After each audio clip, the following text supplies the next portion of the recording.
Boys in the back. Boys. What is good? We are back with another episode of The Boys in the Back. I am one half of The Boys in the Back, Connor Burks, join alongside me. As always, my man, the pose, the myth, the legend. We got to build a statue outside of Uncrowned Studios of New York Rick, just like this. I mean, it's become the pose of the man, of the people, Mr. New York Rick. It is a dreary April day here in New York City. Foggy. Yeah, foggy. The Empire State Building has completely disappeared behind us. No sun in sight. I checked the weather for the weekend. I was like, man, you know what? Kind of a light weekend, not a ton to do work-wise, Apex card, everything like that. It's terrible. It's going to rain pretty much every day while we're here, but that's all right. That's all right. Last Friday or Saturday, one of them, it was like 70 degrees. Yeah. And then since then, it's been horrible. Yeah, but that's all right. I'd rather have like kind of warm dreariness than just like ice cold darkness. Fair enough. Which is what we came from. We're rolling into better days. We are rolling into better days. Next week, UFC 314. Oh. But we'll talk about that next week. That is for next week's show. This week's show, we got UFC Apex 105. We got PFL kicking off all their tournaments this evening down in Orlando Universal Studios, right? That's right. How many theme parks are in Orlando? Well, There's the big Disney? ones are Orlando and Disney. Okay, so it's just Universal and Disney. Let's. Sorry, I said Orlando. I meant Universal. Let's check in with resident expert Andy. Oh yeah, we have our uncrowned Orlando expert Andy. What was the question? How many theme parks are in Orlando? Is there anything beyond Universal and Disney? Yeah, I don't know if it's down now, but Holy Land Experience was a thing. Holy Land Experience. Yeah, Is that like a religious? Is that like a theme park? biblical? Yeah, Okay. Wow, Yeah. that's a real place. Is there a Busch Gardens in Orlando? Tampa. Tampa. Shout out to Busch Gardens. Shout out to Six Flags. We'll talk about theme parks. We'll talk about our pound for pound top 5 theme park rides later on in honor of PFL kicking off their season at One Universal Studios later in the show. And UFC Apex 105, PFL. What else we got going on this weekend? I think there's a one card. I think it's a one card. I don't know. There's a lot of mixed martial arts going on, but we will dive in mostly into the UFC card and the PFL card. Let's start the show. We talked about it a little bit on the Ariel Helwani show yesterday, but we got 3 new fights. Yeah. 2 main events, 1 co-main event, 2 on a pay-per-view card in June in Newark, New Jersey, 1 being the main event of UFC Kansas City. Let's start with the Kansas City one since it's happening soonest. Okay. Ian Gary steps in to take on Carlos Praches. Carlos Praches is supposed to fight next week in Miami against Jeff Neal. Unfortunately, Jeff Neal couldn't fight, so Carlos Praches gets a main event of a fight night at UFC Kansas City against one Ian Gary. And for me, like, the upside, big balls, huge respect to Ian Gary for stepping in. All the upside here for me is Carlos Praches. He's getting a main event on a fight night in front of a crowd. He's getting a top 10 opponent. A name in Ian Gary, whether you like him or not, he is a name. And if he can go out there and knock out Ian Gary, the rocket ship just continues to just push forward to the moon. Yeah, it does feel, though, I will say, I talked about, when we were talking about this on the Ariel Helwani show, I was talking about, like, maybe it's an unnecessary risk for Ian Gary, because I think he could have been in a conversation to have a number 1 contender fight next, just based on the performance he had against Shavkat Rakhmonov. But I almost feel like there's a no-lose situation on the table here, where no matter who wins this, they're going to be on a rocket ship. But the loser, I don't think falls too far, right? For Praches, it's a big step up. Ian Gary's now a top-level guy, and he's entering a level of competition that he has not seen previously. And for Gary, you're stepping in on short notice. You're saving a card. You kind of have some padding built in, right, to soften the landing if you do lose this fight.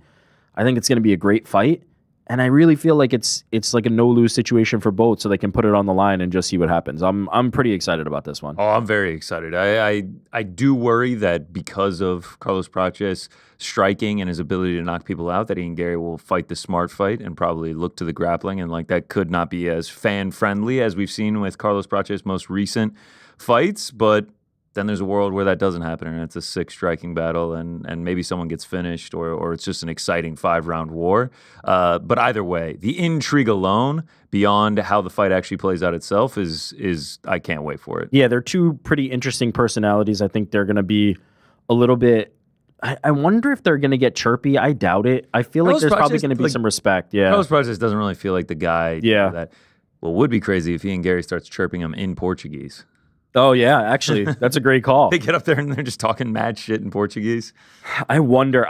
Have we ever seen Carlos Prates like really get upset or like lose his temper? He seems very like happy-go-lucky. He's just kind I of. just can't imagine he's going. I mean, you know, he just relaxes, smokes a cig. There's not really like he doesn't get his blood pressure too high. You know, Yeah. he keeps it low key. Well, the blood pressure might be high from the cigarettes. But, I mean, that's another point that we don't have to get into. Co-main event, UFC 316, Newark, New Jersey. Juliana Pena, the champion, the reigning, defending bantamweight champion of the world, taking on Kayla Harrison, the Olympic gold medalist in her third UFC fight now, gets the title shot. Great co-main event. This fight has to happen. This fight can lead to bigger fights.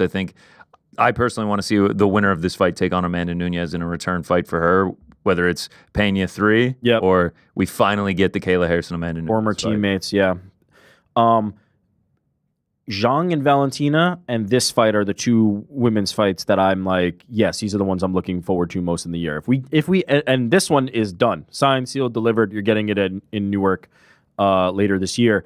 If Zhang and Valentina get signed, that's the other one that I kind of had. But heading into the year, you can't ask for a better fight than this. This is going to solve a lot of things at bantamweight. We're going to know ultimately, hey, Pena retains. Wow, that Amanda Nunes trilogy now has some real steam behind it. Or we get the upcoming reign of Kayla Harrison, and then all of a sudden it's Amanda Nunes versus Kayla Harrison, builds up some steam. Even if it's not the next one, even if Nunes versus Kayla Harrison or Nunes versus Pena is not next, you at least open the door for that. I feel like the door is only ajar right now. I think we need to like really open it up, and a performance here is going to open it up for the winner. Yeah, we mentioned it yesterday on the Ariel Helwani show. Kayla Harrison minus 600. Are you surprised by that number? I think minus 600 is pretty massive. I don't it's know pretty if wide, especially with like the last time Kayla Harrison went out there against Ketlin Vieira. It wasn't like she blew her doors off. I agree with that, like because we're used to seeing Kayla Harrison basically go in there and maul people. But I do think, and maybe this is, you know, just hindsight, but I do think there's a little bit of revisionist history happening in the sense that like Ketlin Vieira is a top contender in that division. Like to be in your second UFC fight and to beat her handily, like I'm okay with that being the performance. I don't think you can go in there and blow the doors off every single person you face in your entire career. I left more impressed than unimpressed with Kayla Harrison's performance. I know, people want to see the Ronda Rousey like judo throw them and take their arm in 12 seconds, but ultimately, like Kayla Harrison is very young in this game still. To dismantle Ketlin Vieira in your second UFC fight, I was kind of more impressed than less. Also, I'll also make the argument I think the market has adjusted a little bit because she was minus 1,100 versus Ketlin Vieira. So it's coming from the minus 6. That's ridiculous. Okay, here's how I truly feel about the minus 600. We were talking about it yesterday. We were trying to think, has there ever been a champion I think this is the that biggest. big a dog and a challenger who's that big a favorite heading into a fight? There were like the ones that inevitably come to mind are always going to be rematches, right? Because there's some opportunities like with Matt Serra, right? Matt Serra upsets GSP. People go, I don't believe it. GSP is going to win the second fight. He inevitably does. Juliana Pena upsets Amanda Nunes. People go, I don't believe it. She's going to win the second fight. Amanda Nunes is a favorite in that one. Ultimately, Amanda did win that fight. One where the same outcome did happen is Frankie Edgar beats BJ Penn in the first fight. By the way, there's an asterisk on this. He absolutely did not beat BJ Penn in the first fight. He lost that fight. BJ Penn won that fight. In the second fight, BJ Penn was a big favorite again. People thinking what I was thinking, which was he won that first fight.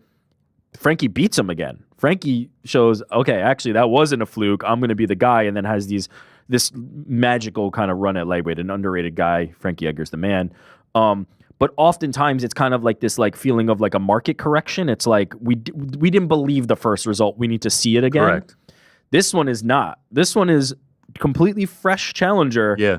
Outside promotion is coming in and is a minus 600 favorite against the champion of the UFC. And even the GSP Matt Serra 2 fight, GSP was only minus 450. Yeah, I'm saying I haven't been able to find one better. The No only one's one tweeted at us or anything. Well, the only one I was able to find was Nico Montano was the flyweight champion of the UFC because she had won the tough season. Okay. And Valentina Shevchenko was scheduled to face her and was like minus 1,200 or something.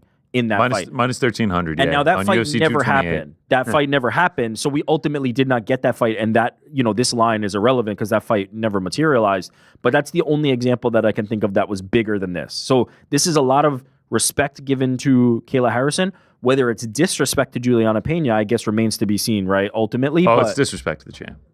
she is the reigning champion, has beaten Amanda You know where Nunes. our loyalties lie. Oh, well, okay. If you're asking my opinion, that's a different story. Shout out to our girl Juliana. But truly, for a champion to be a huge underdog in this way, and the challenger, who at this point only has 2 UFC wins, it is a shocking line. But at the same time, I imagine that there are going to be a lot of people who feel there's value on their line and say, yeah, I'm taking it. And then there's going to be a lot of people who are like, this one's off. You got to bet on the experience. Juliana Pena's been in there. Beat Amanda Nunes. Let's see what she can do. Listen, everybody's worried about the economy. They're worried about, tariffs this, tariffs that. You're about to give out something? What's going on with the stock market? What if I could promise you 450% ROI?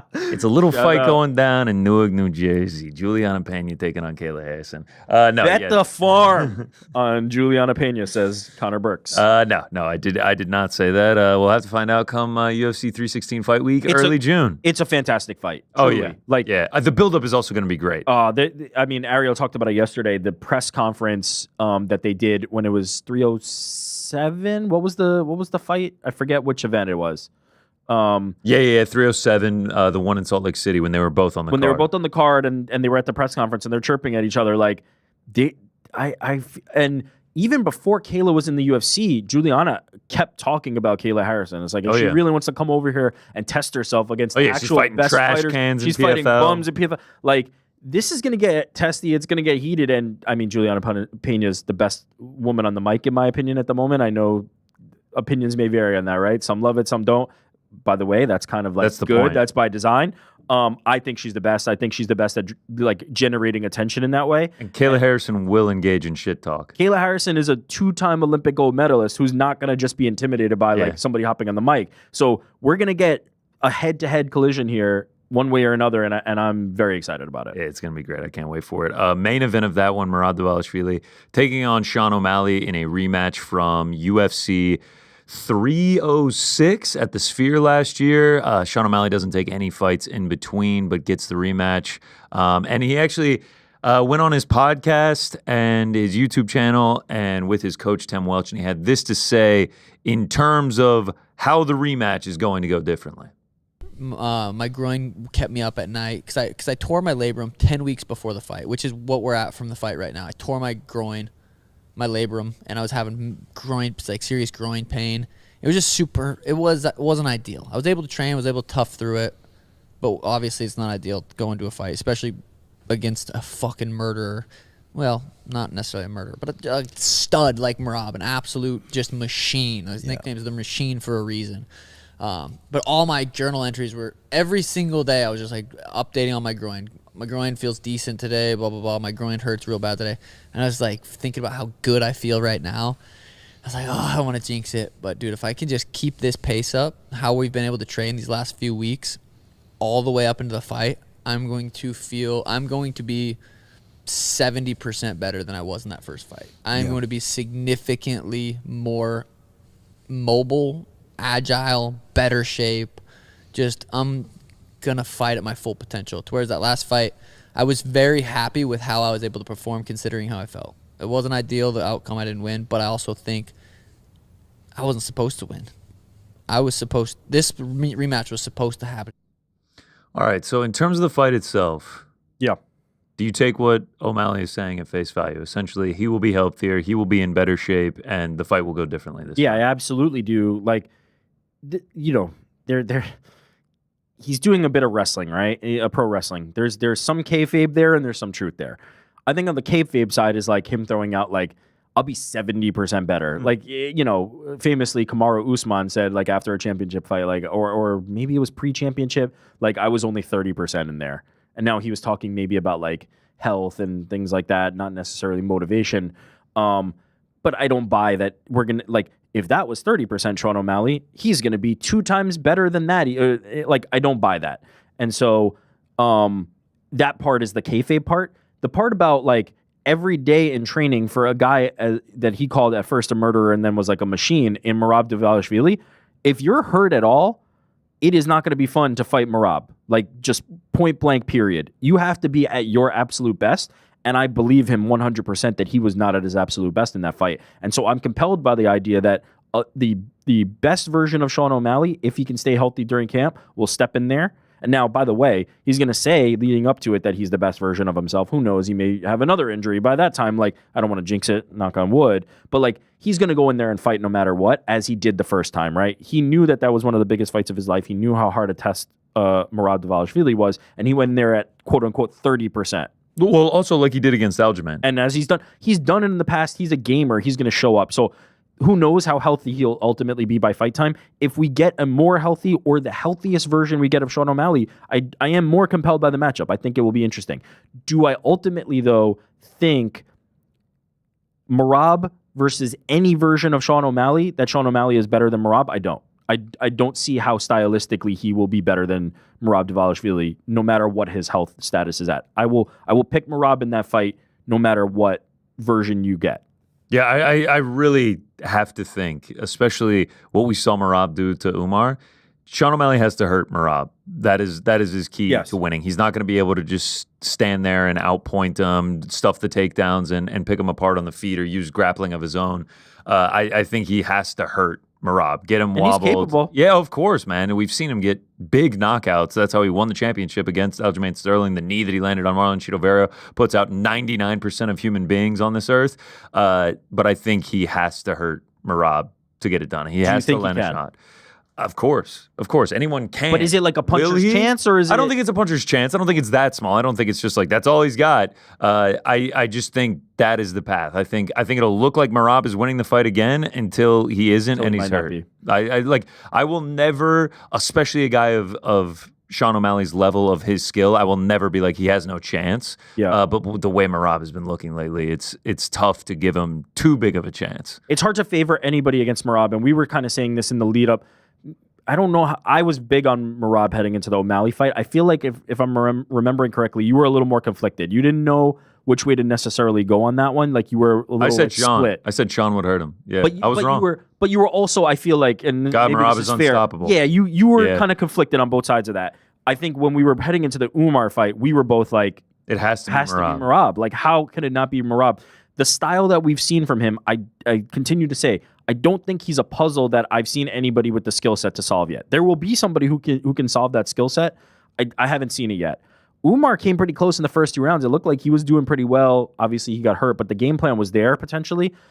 Merab is extremely difficult, man. And the hardest part of it is you're in round 3 feeling like you did great. You're Umar Nurmagomedov, and you're like, holy shit, I'm doing pretty good here. And all of a sudden, rounds 3 through 5 just become a freight train coming through, and Merab is unstoppable.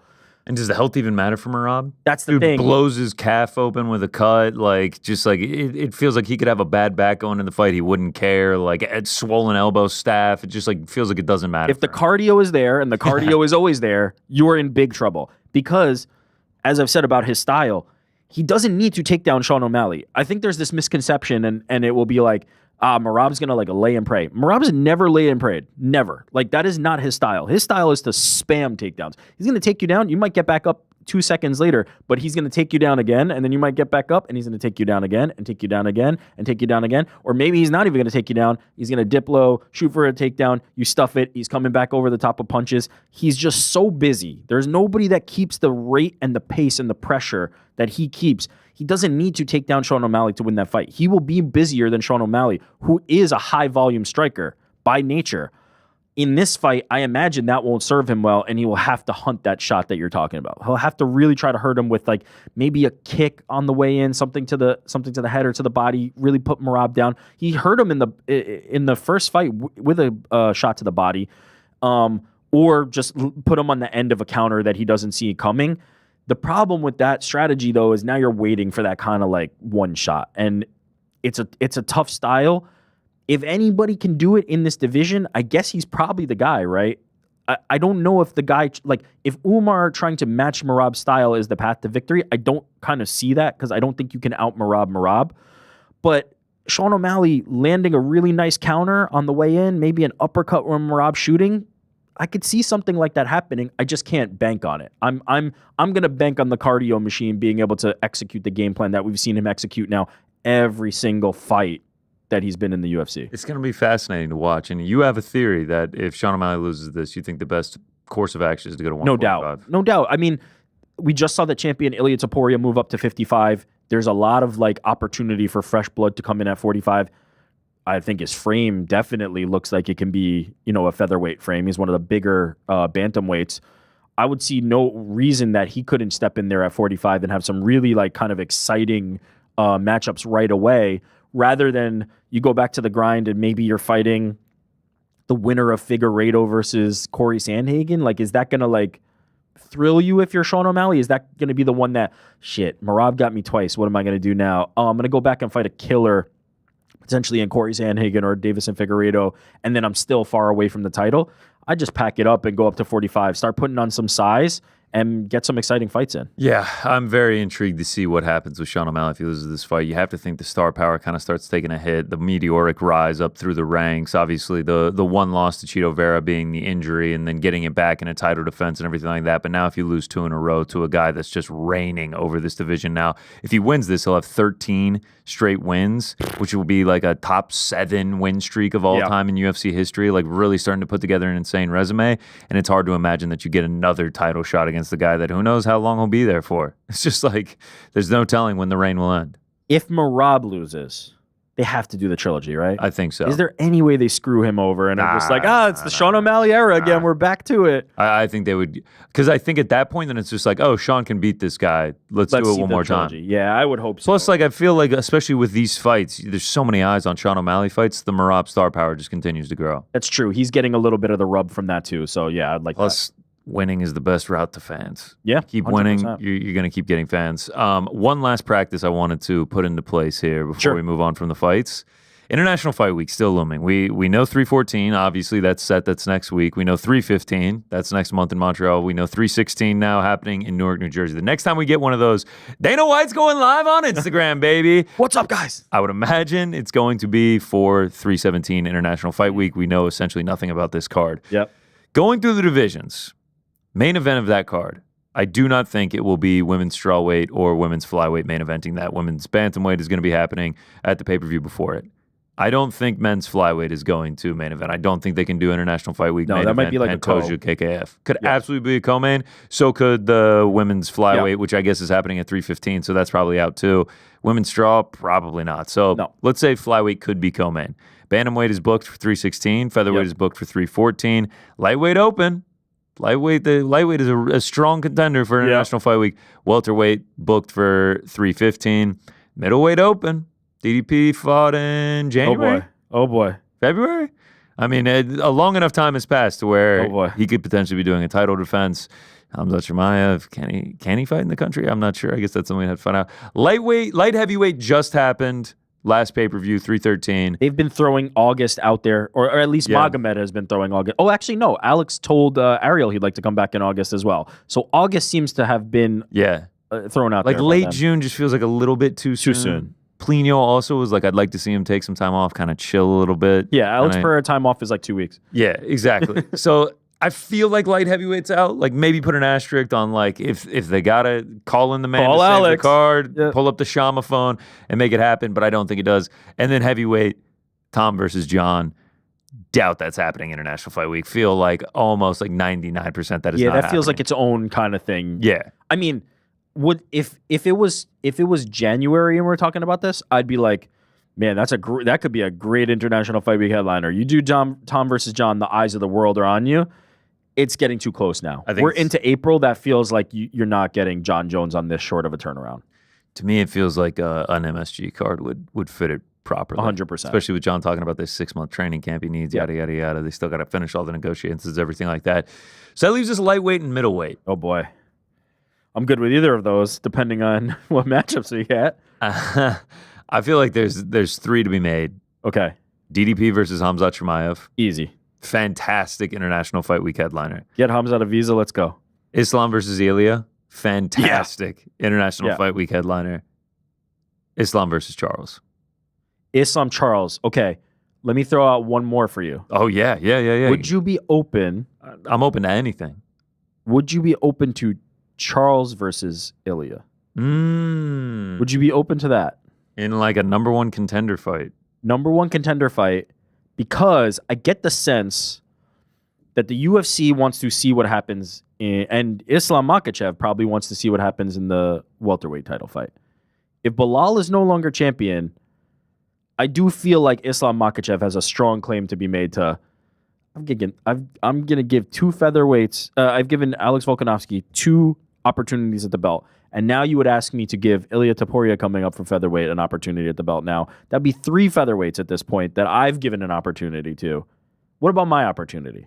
You're saying JDM wins the belt in Montreal at UFC 315, and then that makes Islam vacate, and now he's moving up to fight JDM? Maybe not vacate. Maybe he still holds it. I don't know. Like, unfortunately, I have no idea what the precedent is in terms of like holding or not holding a belt in the UFC anymore. Ilia Topuria has to give up a belt, goes up to lightweight. John Jones holds a belt for a lifetime. Tom Aspinall sitting over here as an about to become the longest tenured interim There's champion. no rhyme or reason to this like holding a belt thing. Okay, so Charles Ilya interim BMF title? Potentially interim title, maybe vacated title. I don't know, but if you're Islam, I don't think you can vacate the title because like you're a long range. Okay, so are you suggesting Ilya versus Charles just main event? Main event. Maybe there's like number one contendership on the line. Maybe it's just like it's a super fight. We're gonna stack the rest of the card. We got a title fight underneath it. Well, does that do it for you? Nah, it doesn't. Well, do the it. star power is there. I think you have to have a title on the line for the international. So fight maybe week interim, maybe vacant. Well, I think we'll ultimately know. Like once we get to Belal versus JDM, I think we'll have a pretty clear sense, right? Like we'll know, is Islam going to change? Like that's another thing. I think I'm almost certain the fight will be announced before 315 happens. I'm nearly certain of that as well. They have to sell tickets. They have to build up buzz for this event. But I do wonder if Islam's next move is not predicated on that. And so maybe it is not Islam, but it seems like it would make a lot of sense. You do Islam versus Ilya, it would make sense that Ilya vacated the title knowing that he was going to get a title shot. But the more the time goes on and the more he talks about, well, now it's Islam or Charles. It used to be, I'm fighting for a title. Now it's, oh, well, I'll only fight Islam or Charles. Now it's like, where the fuck did Charles come from in this conversation? Maybe it's because Charles is angling for the title. I'm interested in any of those matchups. And quite frankly, I'm down for Charles versus Ilya. I can't do it for I'm down. I'm down. Headline International Fight Week, no problem for me. I got no issue with it. I'm still going to stick with Islam Ilya being the headliner. I think so too. I think that's ultimately what we're going to get. But I'll be honest, I'd still have Hamzat versus DDP above it. That's what I would rather see. That's what I would rather see. Heart of hearts. And the other way, we need to take a trip to old Sin City for International Fight Week. Islam versus DDP is my like white whale. Is like if this happens, Hamzat versus DDP. So what did I say? Islam? Yeah. I'm down for that too. I'm down for that. Hamzat versus moving DDP. Up 2 weight classes. Well, He's going for the 185 belt. Who was it? It was either Javier Mendez or Ali Abdelaziz. One of them's like, yeah, I think it was Javier Mendez. It's like, yeah, he could go up to middleweight and win the title. It's like, come on, let's hold the horses here. We'll find out about that soon enough. Probably in the coming weeks. Hamzat DDP, I'm down for. One other bit of news that Dana White dropped is the partnership that the UFC now has with Meta. Yeah. A lot to digest with this from many different standpoints. But here is the announcement that Dana White released on Tuesday evening, I believe. What's up, everybody? UFC and Meta just signed a massive long-term partnership. Meta will now become UFC's first ever official fan technology partner. This is great news for UFC fans. Why? Because this means that Meta will use all of their badass apps and technology like Instagram, Facebook, Threads, WhatsApp, and Meta AI to create amazing content and experiences for UFC fans. We've already started to work with Meta to create a new fighter ranking system that will debut later this year, thank God. We'll also be using Meta's AI-powered glasses to capture UFC content, and we're going to do things with Meta that will blow UFC fans away. The next few years will be an absolute game changer for fans of this sport. Stay tuned, everybody. Stay tuned. The thing that I have to address right off rip is just him being like, we're working on a new fighter ranking system partnered with Meta. Thank God. Thank God. And it's just like, Shout out. is this not the consequences of my own actions here? Like, Yeah, it's you just like, made the rankings. Did they not implement the rankings themselves? Could Yes. they have not changed them at any point? Yep. Could have. Yeah, that one just off rip is just like, well, like you could do the rankings. Also, like you don't follow the rankings at all, really. Like they're just kind of like a very loose barometer for who could potentially be next for the title. Like, I mean, I know it's circumstantial, but like we have JDM fighting in a few weeks, who's not the number one contender. We had Khalil Roundtree fighting, who's not the number one contender. It looks like Kai Kara France going to take on Pantoja, who's not the number one contender. Like the rankings are sort of null and void. If it's Ilya, he's not even in the rankings. Like we had Max Holloway fighting for the 145. I don't think he was the number one contender. I like it. Just like the rankings don't really matter. Maybe that will be the new ranking system. Is that it just doesn't matter? No, that it's like it's tiers. Champion, 1 slot. Contenders, 3 slots.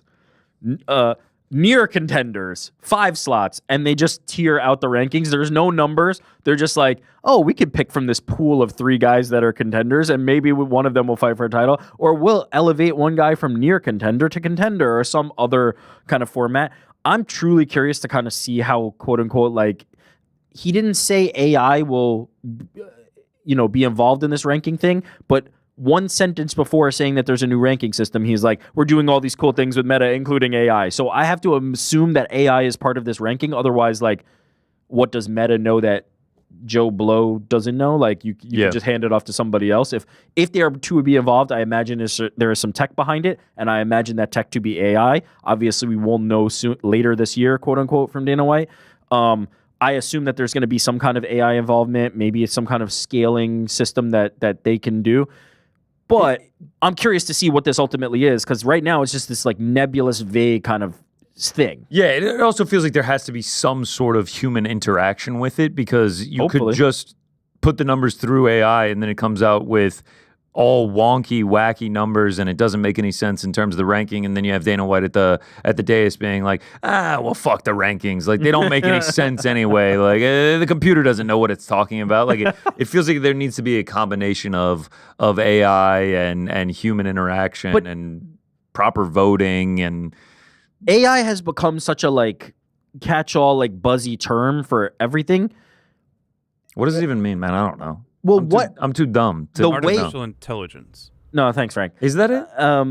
While we are talking about this, like in this exercise, most people use AI to like generate something, right? They'll take a prompt and they'll say, "Can you tell me?" And then it will index the internet and provide them an answer. Or they'll say like, "Can you explain this to me? Can you do this? Can you create this image based on this prompt that I have generated? Or can we combine these images?" And you are using a human input that is then asking the system, asking the AI to translate that and then produce something as a result for you. So it just is a tool at the moment, and like I don't know why this tool would be any better or worse than humans. Like, it could potentially be better, but how?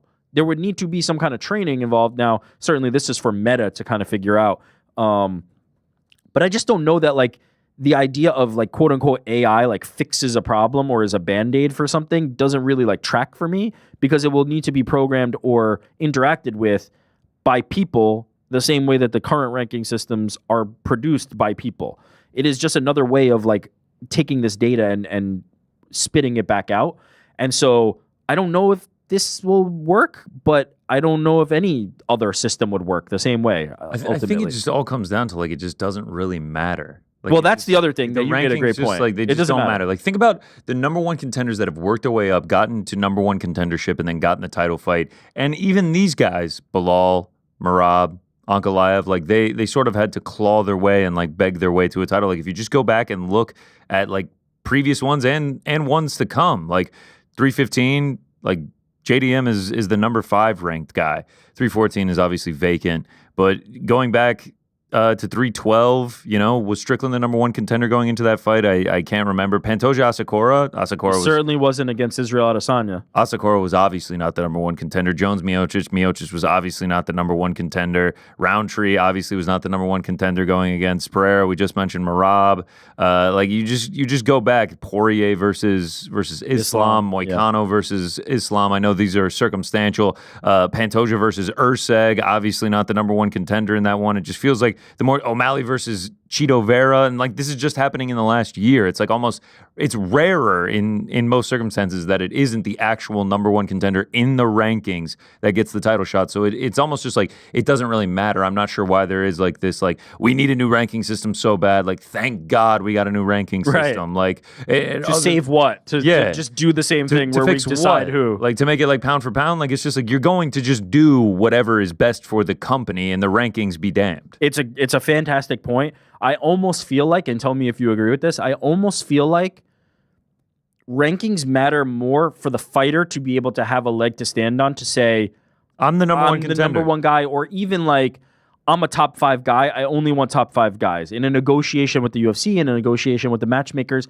and them to have to acknowledge it. I almost feel like that's the only benefit to it at the moment because, as you very well laid out, it ain't title shots. It ain't number one guy versus champion. Like you mentioned Moicano. Now that was a case where it was going to be the number one, and now they're not going to give him a title fight. He's not getting a title fight because of circumstances where it's just like, well, you didn't make the weight, so you hurt your back the day of the fight. We're mad at you now. It matters not at all in terms of determining who's the number one contender or who's next for the title or establishing that pecking order.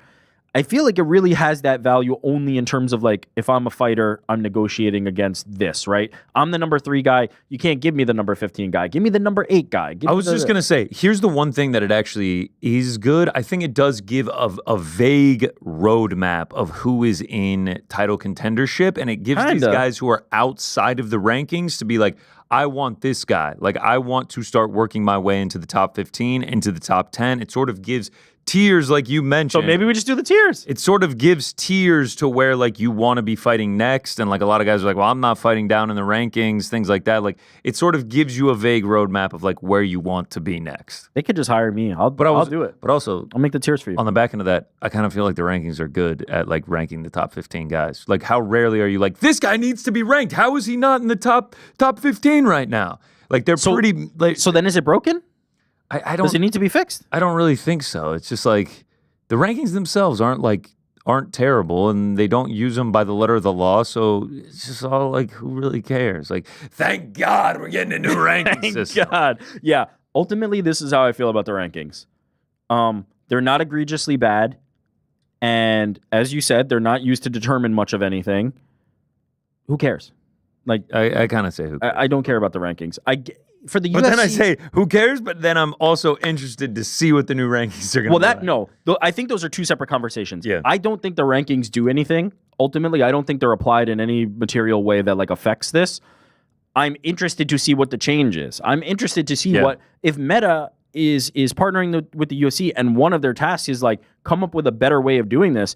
I'm completely open to the idea of that there is a better way to do it. Let's see what it is. I'm totally open to that idea. I would love to hear that. Okay, well, on top of that, like beyond the rankings, this partnership also does feel like a pretty big deal. Like Meta is massive. It is so ridiculously large.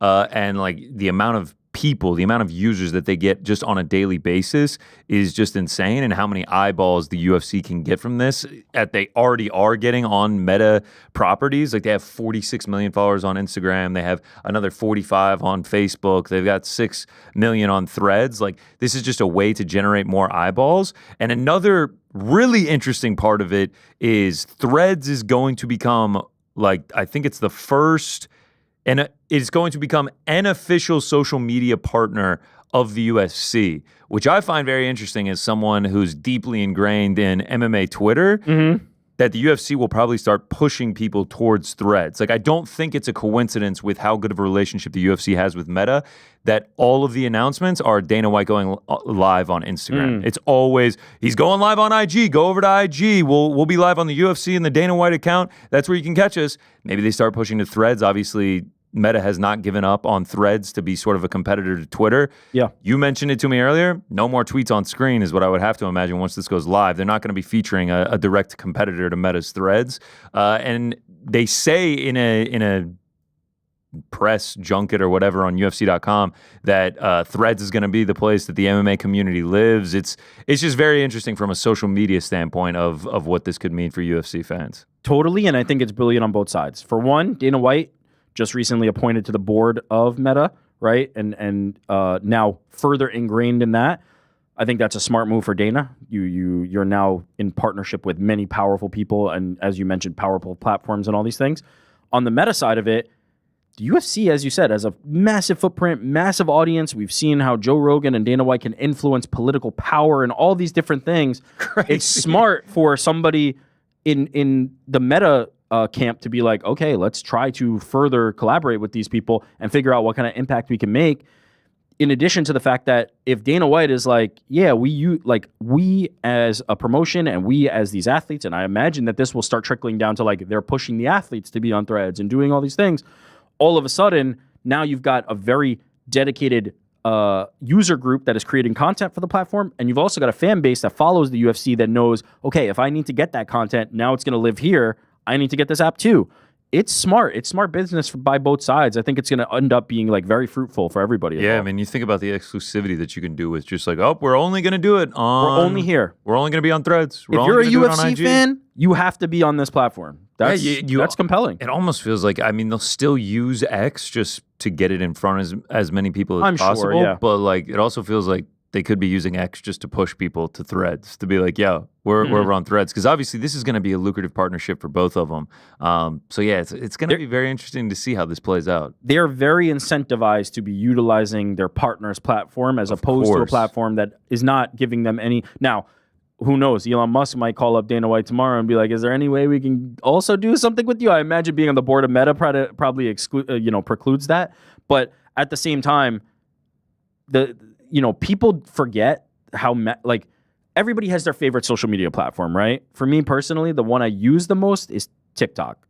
I just love TikTok. I consume the most content on TikTok. Mine's always been Twitter. For some, it's Twitter. For many, it's Instagram. Oh yeah.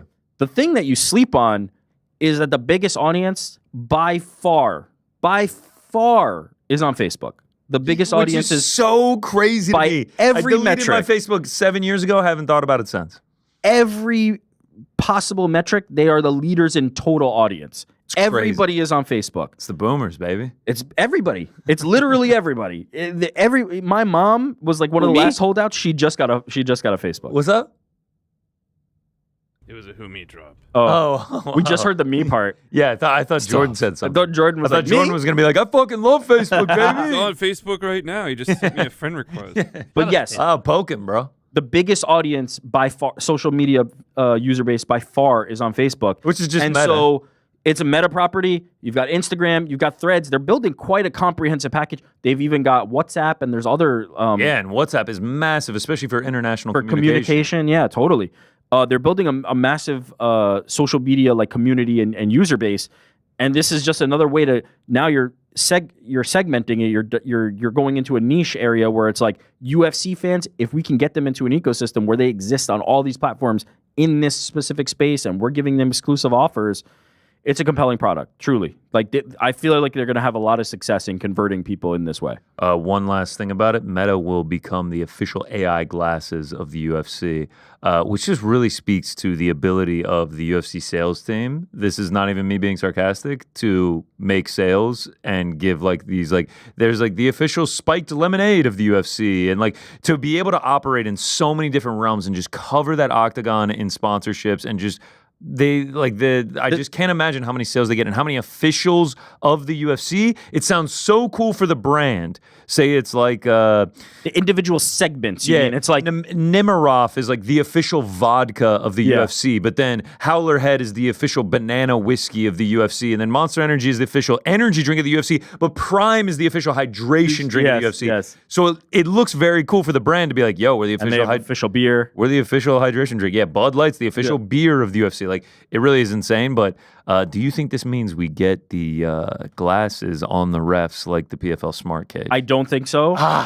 I God, think please. I would love it, Favorite part. but remember, the refs don't work for the UFC. Just remember that the refs work for the commission, the state athletic commission, and so they are not involved in this, and they will not get any compensation. Now, the UFC could say, "Hey, let me work out a deal with the athletic commission. Yeah. Can we get you guys to do this? Maybe there's a way." I don't think it's impossible. Ultimately, I think we'll see more of like Dana White showed in the video.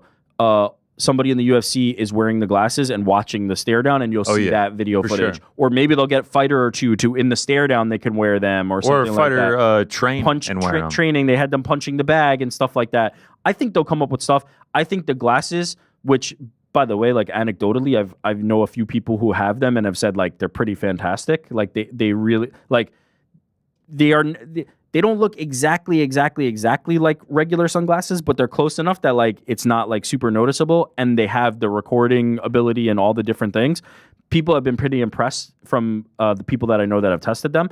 I think there's so many different things that they can do even beyond just like the simple stuff that we're thinking about now. Like over the course of this long-term partnership, it's going to be massive. You know what I'm thinking? And everything they're going to be able to do with it, they can just turn into social content and just put it on all the platforms for Meta. It's just going to be a very good partnership for them. We make the Fighting Nerds glasses. Into Meta integrated. Of course. So then Caio Bajalio gets the win, and then he puts him on, and now you can go view from his point of view. DC. And Joe Rogan. Yeah, I did see that there's going to be like special streaming offers through Meta, like things on the pay-per-view, like alternate streaming options that are going to be immersive. I've never done like the VR things, but like I would imagine at some point they're going to try and get like VR integration in it to where like I think they already were working on that. Yeah. Look around like you're really there. So yeah, it's very interesting. It felt like when the news dropped of it on Tuesday, I was kind of like, oh yeah, Meta, whatever. He's already on the board. It's all good. But then when I sat and thought about it more, beyond just like the, oh yeah, we're gonna do the rankings and all this, it's just like, man, like the power that Meta holds, like the influence that Meta can have is massive for a company that's already capitalizing on it. But vice versa, the power that the UFC has as a brand right now, the power that Meta could choose to do this partnership with anybody. Meta could go to the NBA, to the NFL, to anybody and kind of be like, okay, they are picking the UFC. Dana White on the board. The UFC has a lot of power right now. Dana White has a lot of power right now. This is a partnership between two giants in kind of this space, right? This entertainment space. The lines of like social media versus content versus this, everything is being blurred together. And so yeah, I think there's an unlimited kind of potential for what this could ultimately be. And everybody thought Zuckerberg rented out the Apex just because he wanted to watch Mackenzie Dern fight. Well, we were laying the groundwork, baby. I think both are true. I think there's probably some business to be done, but I think he also is. Take it easy, Zuck. Take it easy. Okay. We have some notes here from the people in the back. I was going to see the boys in the back, but the people in the back. Shout out to Andy. What are we saying? Shout out to our producers. What are we in? We have as an exercise earlier, there was a Chat GPT rankings generated. Oh yes. And we're going to compare them to the actual rankings. So this is what the Chat GPT rankings spit out for the lightweight division. All right, Islam number 1 makes sense. Charles number 2. Now probably doesn't make sense. This is already differentiating just a little bit. Armin is number 1 and Charles is number 2. Justin Gaethje, that's the same. Dustin Poirier is not at 5 in these rankings. He's actually ahead 1, or he's behind 1. Max Holloway is where Dustin Poirier is in this. Dan Hooker's in the same spot. Renato Moicano sitting at 7. He's actually at 10 in the normal rankings. Beneil Dariush at 8. He's actually at 9 in the normal. Michael Chandler at 9. He's actually at 7. And Max Holloway at 10. So that's they have the same 10. But they're in different orders. Correct. So no one outside the top 10 is in this 10. And now we're seeing the actual UFC lightweight. Can we quickly flip back and forth between them, like 2 seconds on each? Let me see that again. Okay, so you know who is missing? Mateusz Gamrot. We have Islam as 1 here instead of champion. Oh, because champion, yeah. So yeah, Charles would be 1. Armin it would 2, just flow from there. Gaethje 3, which is the same. Poirier 4 in the Chat GPT one. So like it's a lot of the same people, but damn, The disrespect for Gamrot. Gamrot gets no love from the machine, man. Hanato Moicano at 7 instead. Also, Well, it seems like the machine doesn't realize that Islam is champion. They're just ranking top 10, no that's champion. right. That's That's right. Well, they know kind of ball an then. issue, but They yeah, I know guess ball they know that they know that Islam. Interesting to note on the UFC rankings, I think it was last week, Holloway and Poirier flipped. So I think Poirier is 5th in the UFC rankings and Holloway is 4th. Before last week, it was the other way around. No fight. Oh, so. yeah. If you watch their Twitter, you never know. I mean, that's what the machine isn't going to do. Mike sounds great, by the way, Jordan. Mike sounds great. Yeah, it's been improved. Yeah, looks good. Shout out to Frankie on that one. Temporarily. we need to get a note from that person who wrote the question about like how Jordan sounded nasal or whatever they were saying. We need. He has, He sounds extra nasally today, I'm not going to lie. you know, Yes, Frank. Come on, Frank, get it out. he has a deviated septum. So like, Wow. he's off on the whole nasal. Whoa, look at that, man. Whoa. In the bright lights. I also could be catching the Jackman flu again using Yeah. this mic, so I'm a little cautious. God, that septum looks deviated as hell, bro. AF. Can I ask something about the Jackman flu? Frank, can I ask something real quick? Frank, were you getting There's so many questions. Were you getting consent to reveal that he has a deviated Yeah, septum? Yeah. It's a HIPAA The other day I violation. talked We'll about see you it. in HR tomorrow morning, man. The other day I mentioned his tummy problems, and it was like, dude, I told you that in private. I'm like, Yeah, we're in Frank the bathroom. did reveal last week that I had a bit of a backup problem on the air, Look, and I okay. didn't really I appreciate have that two one. questions. Ladies Shout and out. gentlemen, if you want to know what's going on with Jordan, just hit me up. I'll explain his entire health record. All right, what's your question? First one: are the house lights on in there? No. Man, Jordan is looking bright. Just- yeah. I'll just say He is a beacon. in He's this- shining bright like Jordan a is shining. You know why he looks so bright? Is because you always wear a black shirt. He's wearing He's wearing a the white shirt. Is all right. Question number 2: Jackman flu. What falls under this? Is like if somebody breaks their leg, is that Jackman flu, Yeah, or is it? absolutely. No, it is. Yeah. It's only Just an viruses. illness. What is it? Yeah, just any illness that was born in the control room. I woke up with a headache the other day. Called my doctor. He's like, "You've got the Jackman flu." I don't know. All right. What about like? You've actually probably gotten have two is swabs deviated now. septum Jackman flu? I believe so. Yeah. Nah, deviated septum is just circumstantial, but it could have come It from could have started with complications due to the due to- Jackman flu. All right. I'm just trying to Yeah. understand the nature Also, of this. can we stop calling ChatGPT the machine? Why? I don't know. It just feels disrespectful. That's what it is. It's the machine. It feels I disrespectful don't trust to any who? of these Yeah, I'm things. just- I might just get rid of this right now. Just This is Take all. it over. It's going to play this image back to you as it's What revolting. murders him? Like I mean, well- you're predicting a Terminator situation? All right. Skynet becomes sentient. Wait. soon. Who is it disrespectful to though? You said it's very disrespectful to. I think who? he's saying it's disrespectful to the machine. to the machine. I, for one, would like to point out that I think ChatGPT is an amazing tool. Frank is and- very terrified of Skynet. He's terrified that Skynet's going to come from. Did you ever see the movie AI with Will Smith? No, That's not the I same. think it's movie. called iRobot. Oh, AI is iRobot. the one Yeah. with the Welch's kid. Oh yeah, no, not that one. That was trash. Yeah, iRobot was good. iRobot. And, Sunny. Real Shout out quick Sonny. about AI, right? Stanley Kubrick wanted to make AI the movie, but part of his thing was like, I actually want to make an android, and like Stanley, we don't have the technology to do that. He's like, well, damn it, and then he died before he could do it. Rest So in peace. someone handed it off to Steven Spielberg. He's like, let's get the kid from the Welch's commercial, and we'll just have him never blink. And Wait, it's like, the kid from the Welsh's commercial. Are you talking about Haley Joel Osment? is that who it is? Oh, Yeah, shout he's- out to Haley Joel He's- Osment. in The Sixth Sense, he was like one of the biggest actors at the time. What are you talking about? The Welsh's commercial. Haley Joel Who was the Osment kid in the of Welch's Hannah commercial? Montana fame? Wait, what? Is he not? He's talking about his sister. Hannah Emily? Montana? I don't know, but Haley Joel was the kid in The Sixth Sense. Who was the kid in the Yes. old Welch's like jelly commercials? I don't know who you're talking about. Interesting. I'll have to look it up. Wasn't Haley Joel Osment in like a Disney Channel show? I don't You're think thinking so. of Emily Joel Osment, The- his, his sister, sister? Life of- who is there, yes. His sister was in what? I think Hannah Montana's best friend. I Andy is think that's who correct. she It is Yes. Emily Osment is Go Haley me. Joel Osment's sister. Okay, but is who was- Haley on Disney Channel? No, he wasn't his debut. The Sixth Sense. No, he was in Forrest Gump. Forrest Gump. He was in Forrest Gump. What else was this kid in, man? Whoa. All right, I'm getting way too deep on Shout out Haley Haley Joel Osment. Haley Joel Osment. Haley Joel Osment also starred in the Entourage movie. He's been in a Yeah. lot of stuff. He's been making a comeback lately. Shout out to Haley Joel.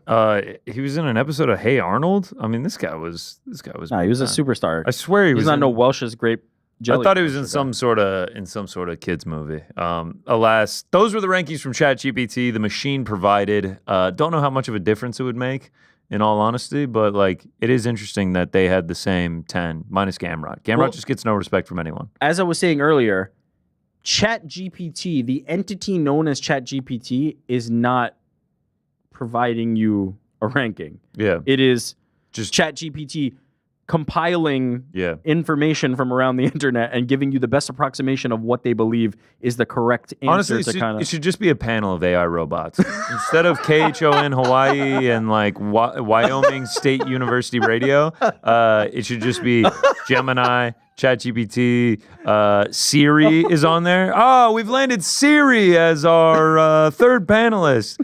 Meta AI. Oh, shit. I think it'd be good. I think it'd be great. That's great. All right. All right, we've done Big news. Let's move to this weekend. UFC Vegas 105. The promotion returns to the Apex, much awaited. First time in the Apex since, sheesh. It's been a few weeks since before 313, I think. No way, really? Is that true? I'm mistaken. When was Vittori and Yeah, that was the week after 313. Victoria and Delice? Right. Yep. How Yeah. could we forget that one? Unforgettable. H-Dow, come on. Yeah, but they do return with a banger this weekend. Josh Emmett taking on Lerone Murphy in the main event. Yeah, I mean, this is an amazing fight. I love this fight. The top of it. And if you look at the rest of the bill, your theory is coming true. Pat Sabatini versus Joe Anderson Brito is a banger in the sense that it's just like, these dudes are going to scrap.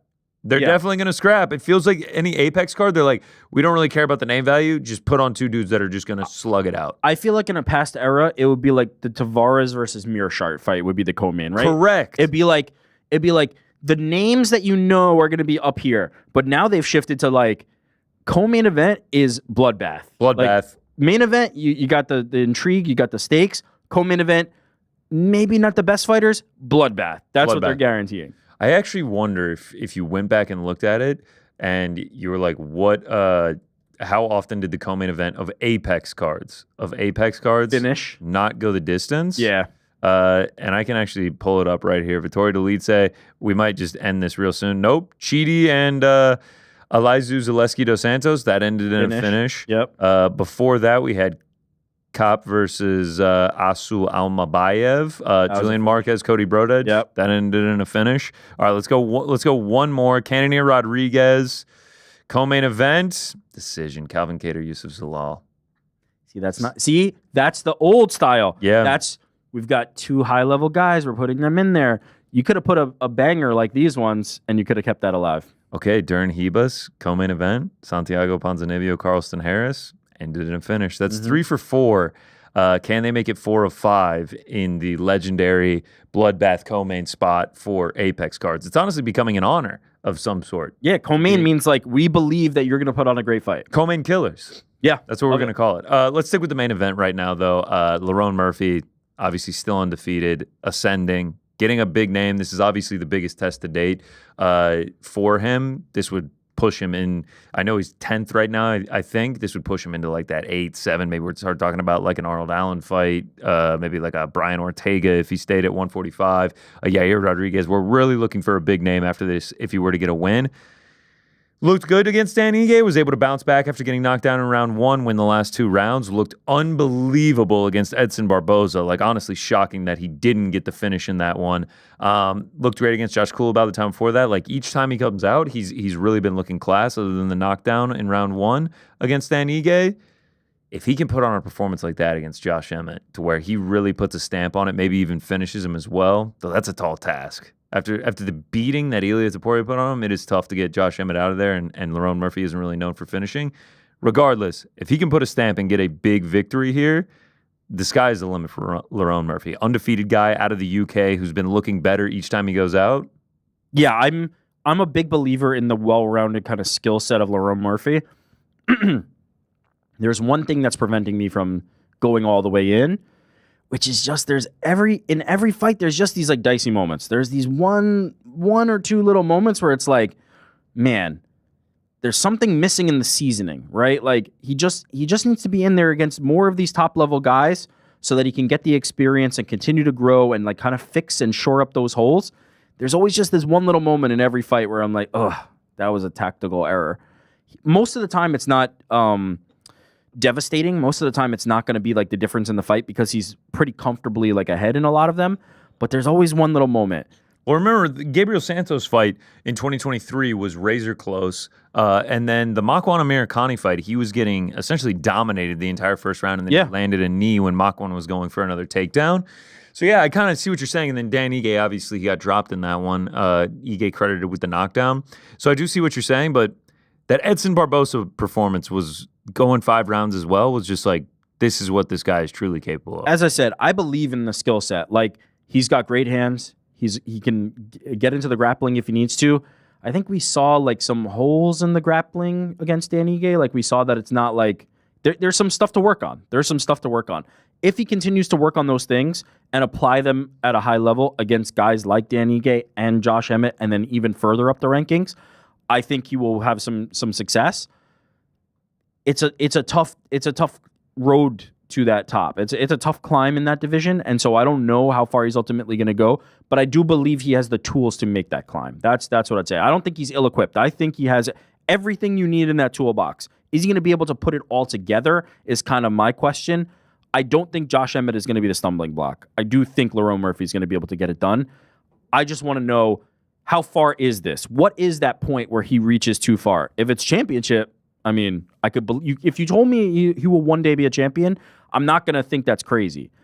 But if you told me one day that he didn't make it to there, that he's, the 5th best guy, I'd also kind of believe that too. I'm curious what that ceiling ultimately ends up being, but I don't think it's because of a lack of skills. I don't think it's because he doesn't have anything. He has all the tools in the arsenal. He just kind of needs to find a way to put them all together. Yeah, I mean, he's over a -300 favorite in this one. Like you mentioned, you don't think this is going to be the stumbling block, but I am curious to like what he would look like against a Yair. Yeah. Like, I feel like a Movsar, like he mixes the martial arts so well. He has such a well-rounded game, but it's just like once you get to that like Movsar level, once you get to that Diego Lopez, is like then what do we really look like? I'm more curious about the Diego Lopez, right? Because against Movsar, hey, if I can keep this off the ground, I have a big advantage on the feet.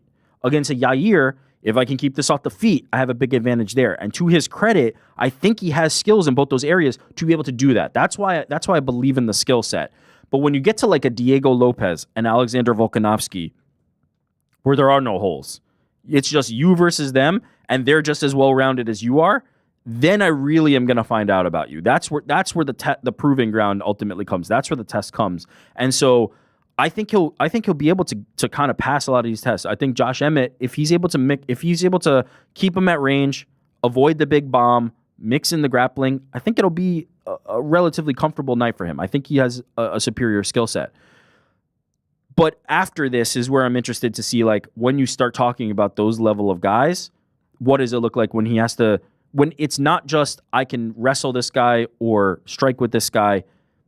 What does it have to be when you have to put it all together? Well, that's kind of the funniest part is that, like you mentioned, like Volkanovski, where like there are no holes. It's almost just like Volkanovski is good at what Murphy is good at. That's it. He's You're just a mirror. Better. Yeah. He's just better at it. And I think win. better, but I'd like to see. Yeah, maybe we don't know. Maybe we don't know. On the flip side of that, Josh Emmett. Couple things here. Josh Emmett is 40 now. Obviously, he fights the best of the best. Yeah, he's fought everybody in this division. Ilia Topuria. Yep. Brutal, vicious knockout of Bryce Mitchell last time out. Carries insane power. It always messes me up when I see pictures of him. I'm like, he's like 5'10", 5'11", Josh Emmett, and then it's like he's 5'6". Yeah. It always does. He's got very long arms, if I remember correctly. He's got a nasty reach on him. Built like an absolute tank. Been growing out the beard. Been trying to really support the bald beard brand Josh Emmett has. I mean, he's been letting this thing poof out. He's been looking fantastic. Look at that. Look at that. Damn, that is decent. It's a good beard, man. It's a good beard. He looks good. One other thing I had to note of. Did I just completely miss this? I can't find anything on this. Tapology has it Josh CCO Emmett. Josh CC0 Emmett as a nickname for him.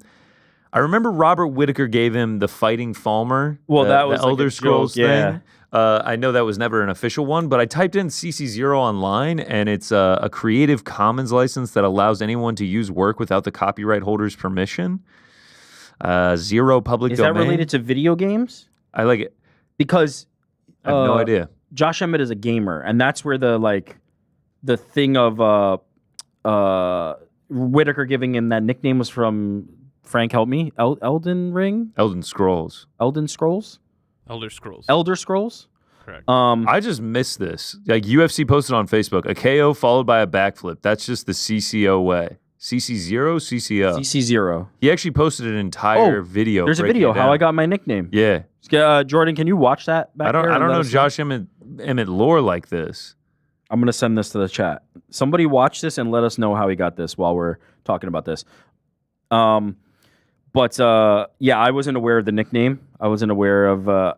I guess before this, he didn't have a nickname. I was trying to think of it earlier, and I couldn't come up with it. I guess he didn't have a nickname. CCO NFT is a Creative Commons 0 NFT. Like, did he name himself after an NFT? And then it says, Josh Emmett answers if he'd ever get paid in Bitcoin, as well as how CC0 became his nickname. Jordan's gonna fill us in. We won't spend too Either much way, I mean, I think the path to victory is pretty clear here, right? For Josh Emmett, you need to knock his Lerone ass Murphy out. Yeah. Knock his ass out. Catch him on the chin and put him out. And he has the capability to do it against literally anybody because of the way he swings those things. I just think maybe it will happen. Maybe it will get dicey for Lerone at some point. He's shown he can be hurt. He's shown he's susceptible to that.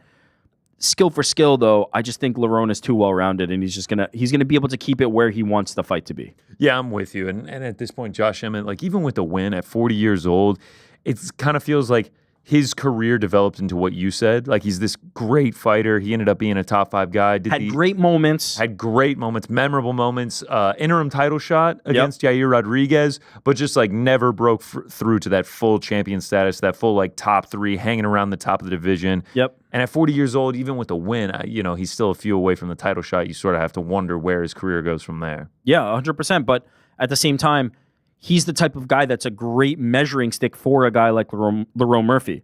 If you've been in there 5 rounds with Ilya Topuria, now, did he? I think he went the whole round. Yeah, he went the whole round, got 10-7. It was like a 50-42 or something. Living crap beat out of him. But you go 5 rounds with Ilya Topuria, who, by the way, has like finished Max Holloway, finished Alexander Volkanovski. Like going 5 rounds, I don't care like whether he won or lost. Like he went 5 rounds with Ilya Topuria.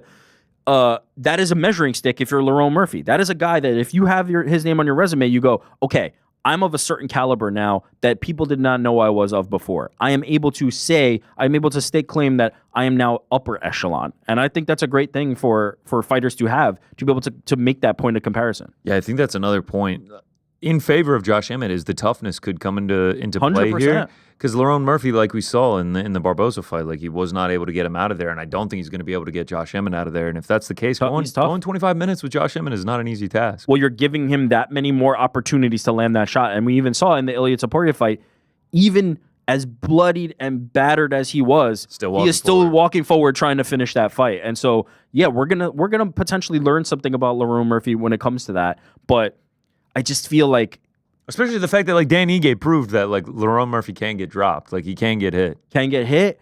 The grappling is not perfect. There are opportunities. There are holes on the ground that can be exploited. We'll ultimately see. I do believe Lerone Murphy will pass this test, though. I think so too. I think it's a very intriguing fight. I am looking forward to it. I think it's a good main event. Would be great in front of a crowd.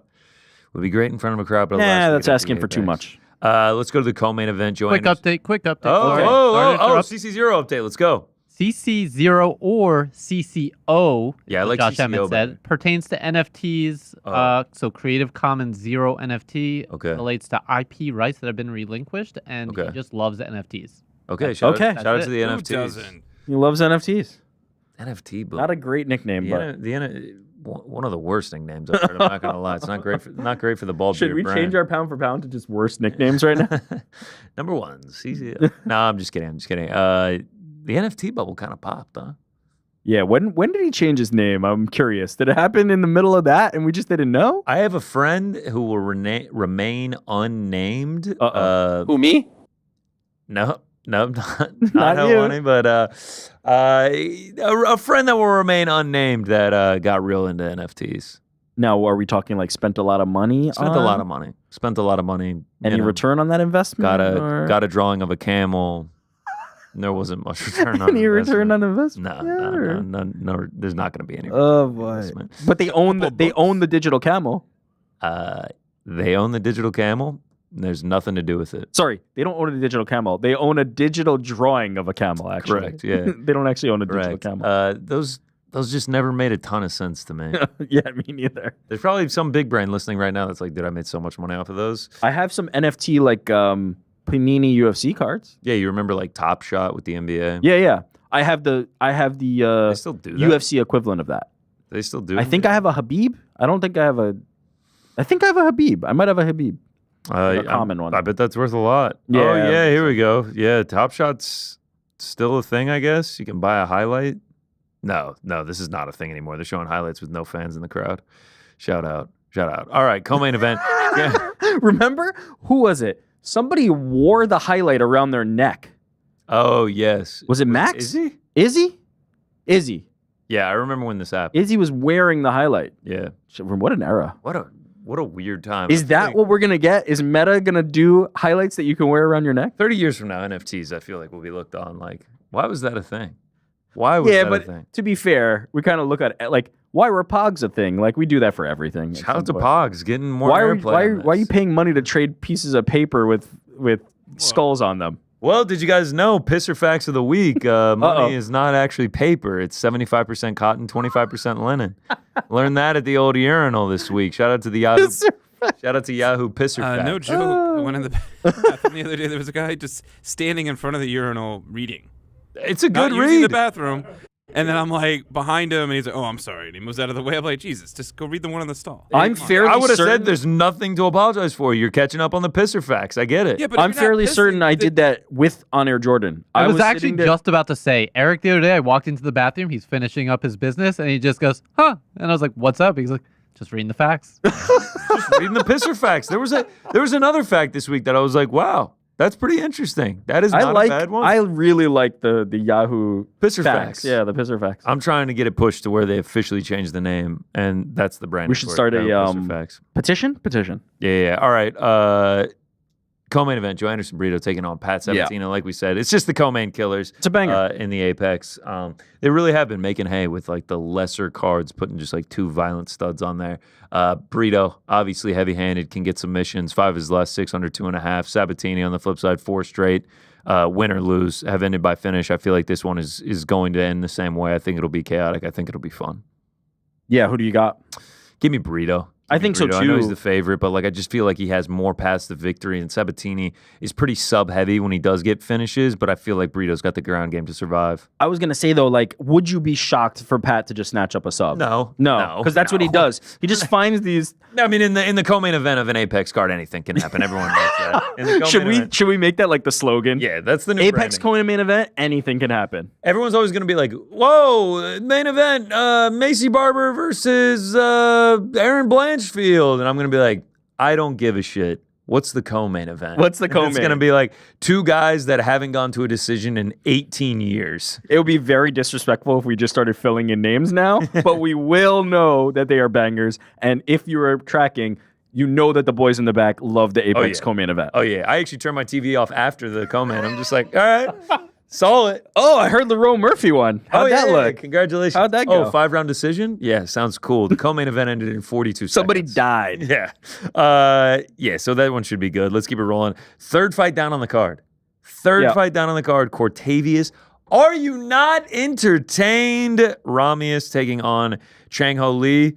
I mean, this is just like, this is just 2 like young prospects. Yeah, Like, and also Cortavius Ramius is like the best name ever. Cortavius, nickname, Are You Not Entertained? Ramius. Yeah, it's great. It's fantastic. He went 1-on-1 on Dana White Contender Series. Chang Ho Lee won Road to UFC. They're both very early on in their UFC careers.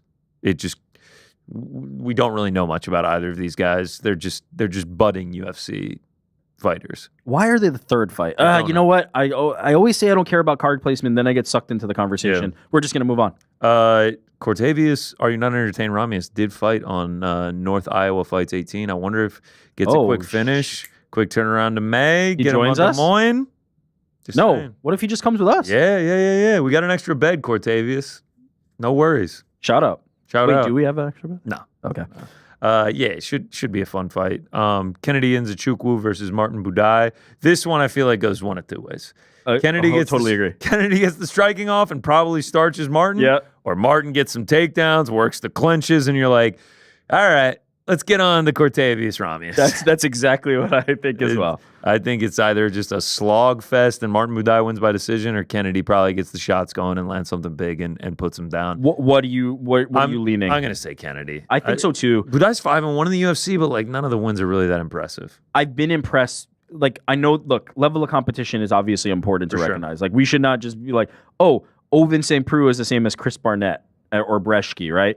But I do feel like Kennedy has been really putting it together. Yeah. Like, he has looked better and better. Helped. Yeah, he has really just looked better lately. I've been impressed. Chris Barnett one was crazy. Like, it's like, oh, let's give the 5'9" guy, the tallest guy versus the smallest guy, versus the 6'6" dude with an 85-inch reach or whatever it is for Kennedy. He has like the tied with John Jones for the longest reach or something. He's massive. Crazy. Oh no, maybe that was Rebellis Despon, but it was Rebellis Despon. Kennedy's got a very long reach. Rebellis Despon fighting on GFL next month. Can't wait for that one. But I even against shout out. It's such a good song. So good. Bang.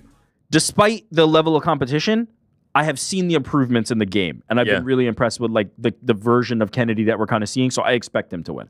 Gerald Mearshart taking on Brad Tavares. It's a good fight.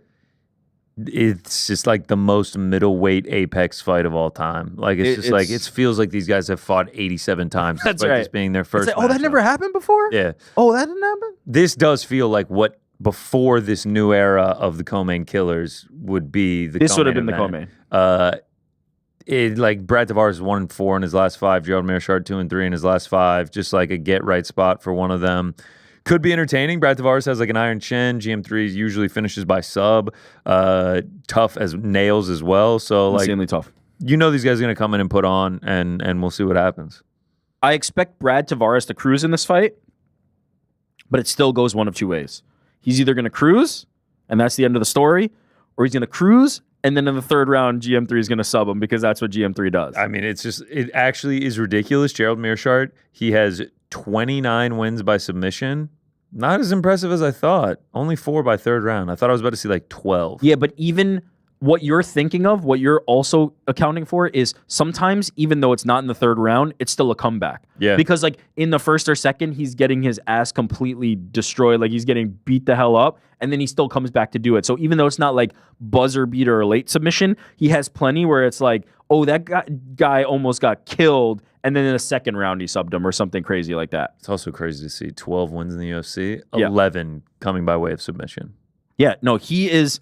There is one thing that he is extremely. There's a few things that he's extremely good at. One, he's extremely tough. He can take a beating, and it allows him to be there late in the fights. But snatching up submissions out of nowhere is a skill that he has, and it's like one of the like Paul Craig is another example of a guy that sometimes he just finds a way.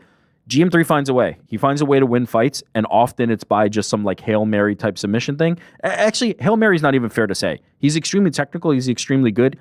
It's set up, but it's usually on the back of like things are not going his way, and he finds a way to reverse the course. But he's fantastic at it. Last one on the main card, Robert Valentine versus Torres Finney. My GOAT fighting out of Macon, Georgia. Just 5'8".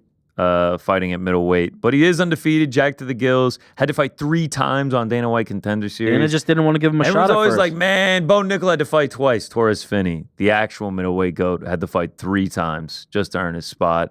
Not the most exciting fight. Said he actually loves the Apex. Just wish that the tickets were cheaper for his family. All of his fights have taken place at the Apex. We need to have him on. Let's talk to him about why he loves the Apex so much. Rob Zilla. He's coming off of Tough, last season's Tough, the Valentina Shevchenko versus Alexa Grasso. Won 2 fights on that and then lost in the final, so he's 0-1 in the UFC. Yeah, I mean, if Torres Finney gets the wrestling going, once it comes to the mat, it doesn't matter about his height. Big favorite in this one. I feel like he probably gets the wrestling off. I agree. I saw some controversy. Did you see this on social where it was like the UFC posted like he's making his Octagon debut, and then like people were like, oh, but that photo that you used of him, it's like the Octagon's behind him, and like he's fought. Right. I feel like you should be saying UFC debut. Yeah, obviously when you're on Dana White Contender Series, you're in the Octagon or something. No, maybe it was, what was it? Tough or whatever. Anyway, doesn't matter. Yeah, exhibition from Tough. They don't count as fights. Yeah. because they're exhibition, and so they were not counting that. But then he lost to Ryan Loder with what looks like a real fight. So I don't know why they said I don't know why they said that. But either way, I agree with you. I think that's probably how that one goes. All right, that's the main card. I want you to choose one fight, one fight from the prelims that you're most looking forward to. You want me to go first? Yeah, you go first. I have one in mind, but let's see. You go first so I don't pick that. This one's easy for me. Dangerous Davy Grant versus Daniel Santos. Willie Cat. God, that's a great one. Coming back from the first time in almost 2 years. This just feels like a proper scrap. This just feels like two dudes. They're going to go out there and just let it fly. This is one of those ones like Apex prelim, and you're just like, man, that was a great fight. That was a great fight. Okay, I'm not going to pick a fight. Okay. I'm going to pick two fighters that I love. Okay. Because I feel like they're going to win, but I'm just picking two fighters. I love watching Victor Henry.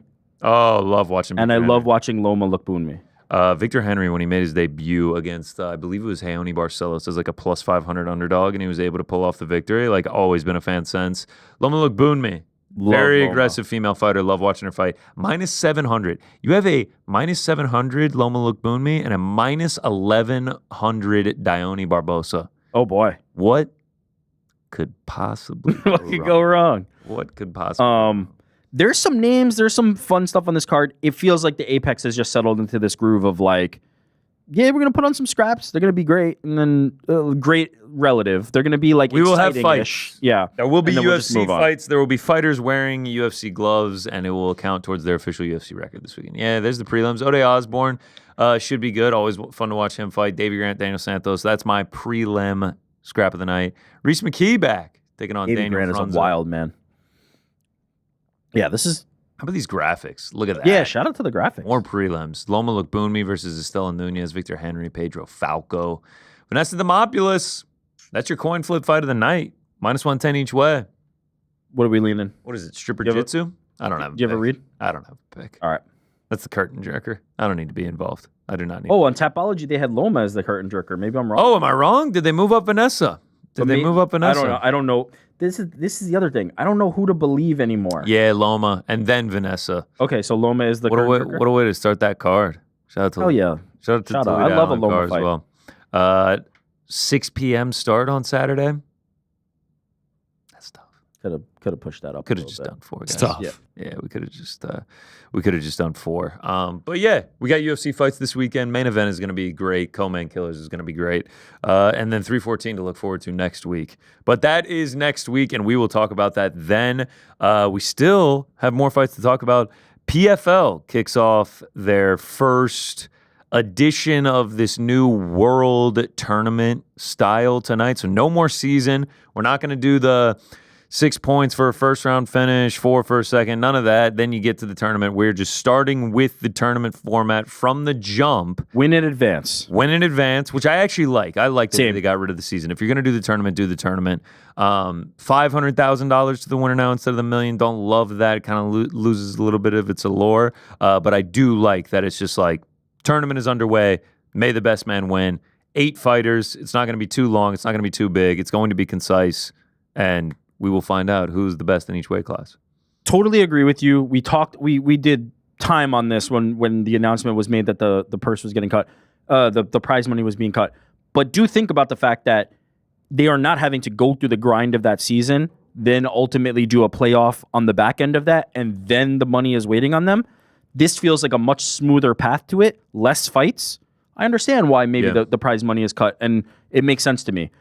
Now that I've seen kind of what they're going to do. If they were just going to run back the exact same thing where now you have to go through the season, you have to go through the tournament, and the prize is now cut in half, that's tougher. To me, this ultimately makes sense. It's like this is basically a $500,000 tournament. There's no season. There's no other thing to worry about. You focus on winning these 3 fights, you get yourself $500,000. I kind of dig it. It also makes it shorter. We will know the champions by the end of August. Like, this is like a 4.5 month long tournament. Yeah. And so like tonight we get welterweights and featherweights. They'll go on April 3rd. Then they'll go again on June 12th. Then they'll go again on August 1st. So essentially 2 months in between each fight.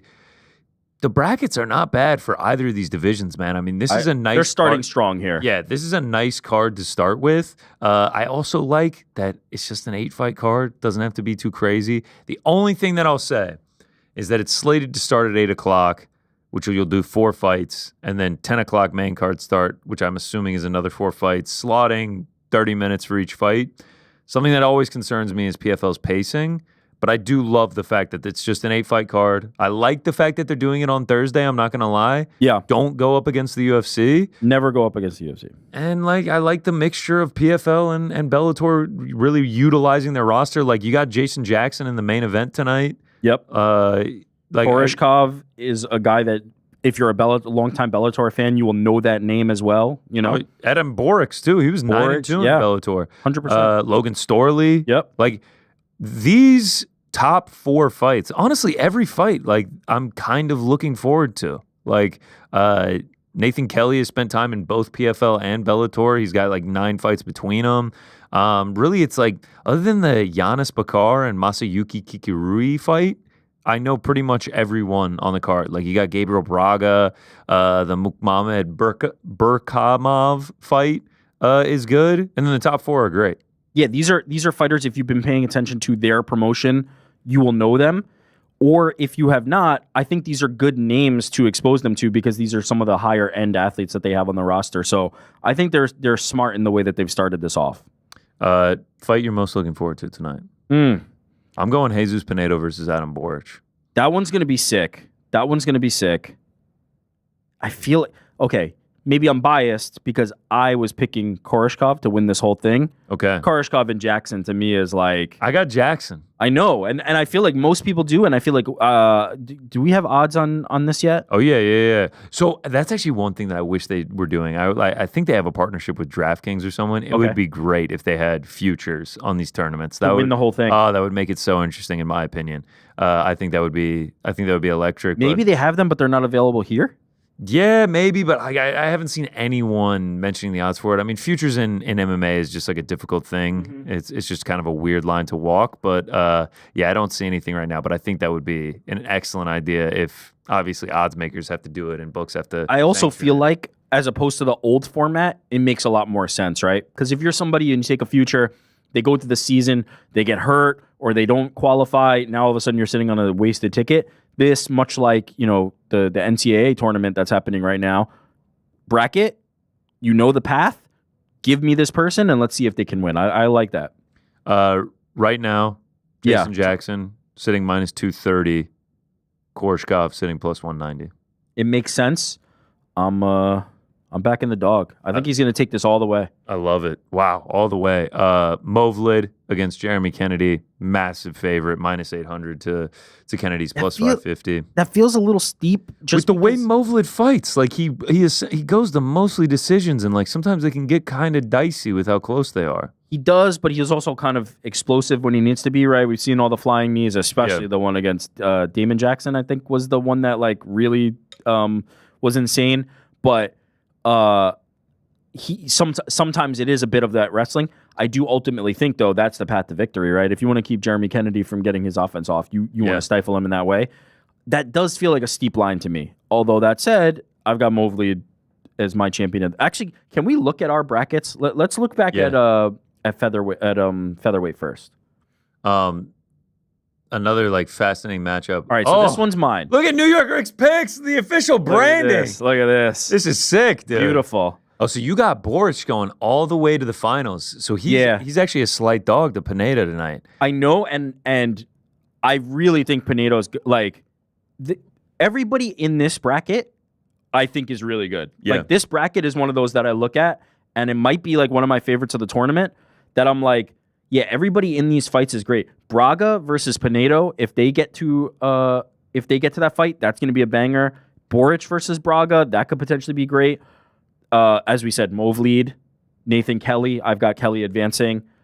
I think ultimately, I'm betting on the experience here. Like, and that was also what I was kind of doing with the Koreshkov is like, I'm taking the guys who have been through the game and the ringer, and that's why I'm thinking Boric is able to get toward the finals of the tournament. It's also tough to see the success that Russians have had in this tournament style base. Movlid. And then Movlid's undefeated. He's never lost before, and it just feels like the bracket is wide open for him to win.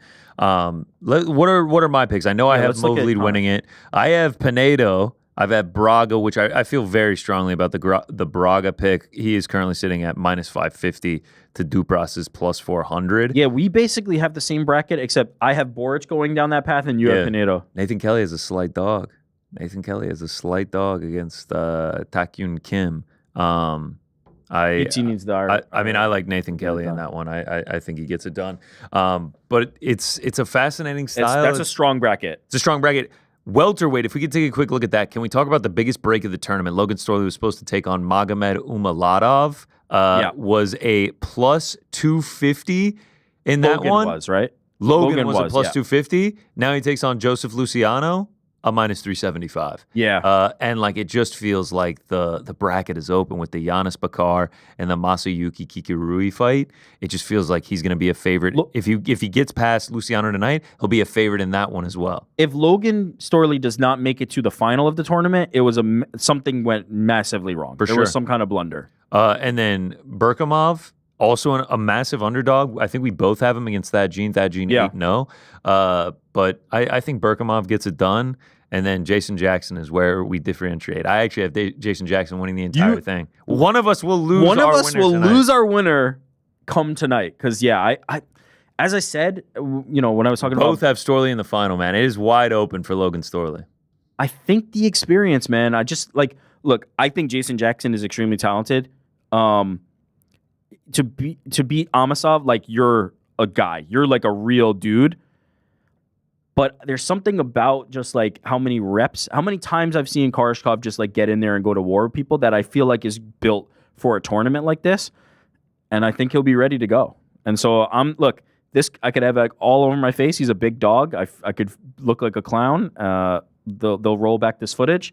But I'm betting on the experience. I'm thinking that he's going to be able to get it done. Yeah, it's going to be great. I think it's going to be fun. Me, you, Pete, Ariel all have our picks in. We'll be able to follow along with the brackets as it goes along the season, do a little point system, a little wage on the line, a little dinner on the line. We haven't really discussed... Oh, yeah, it's dinner, right? Yeah. That's tonight. Obviously kicks off with welterweights and featherweights.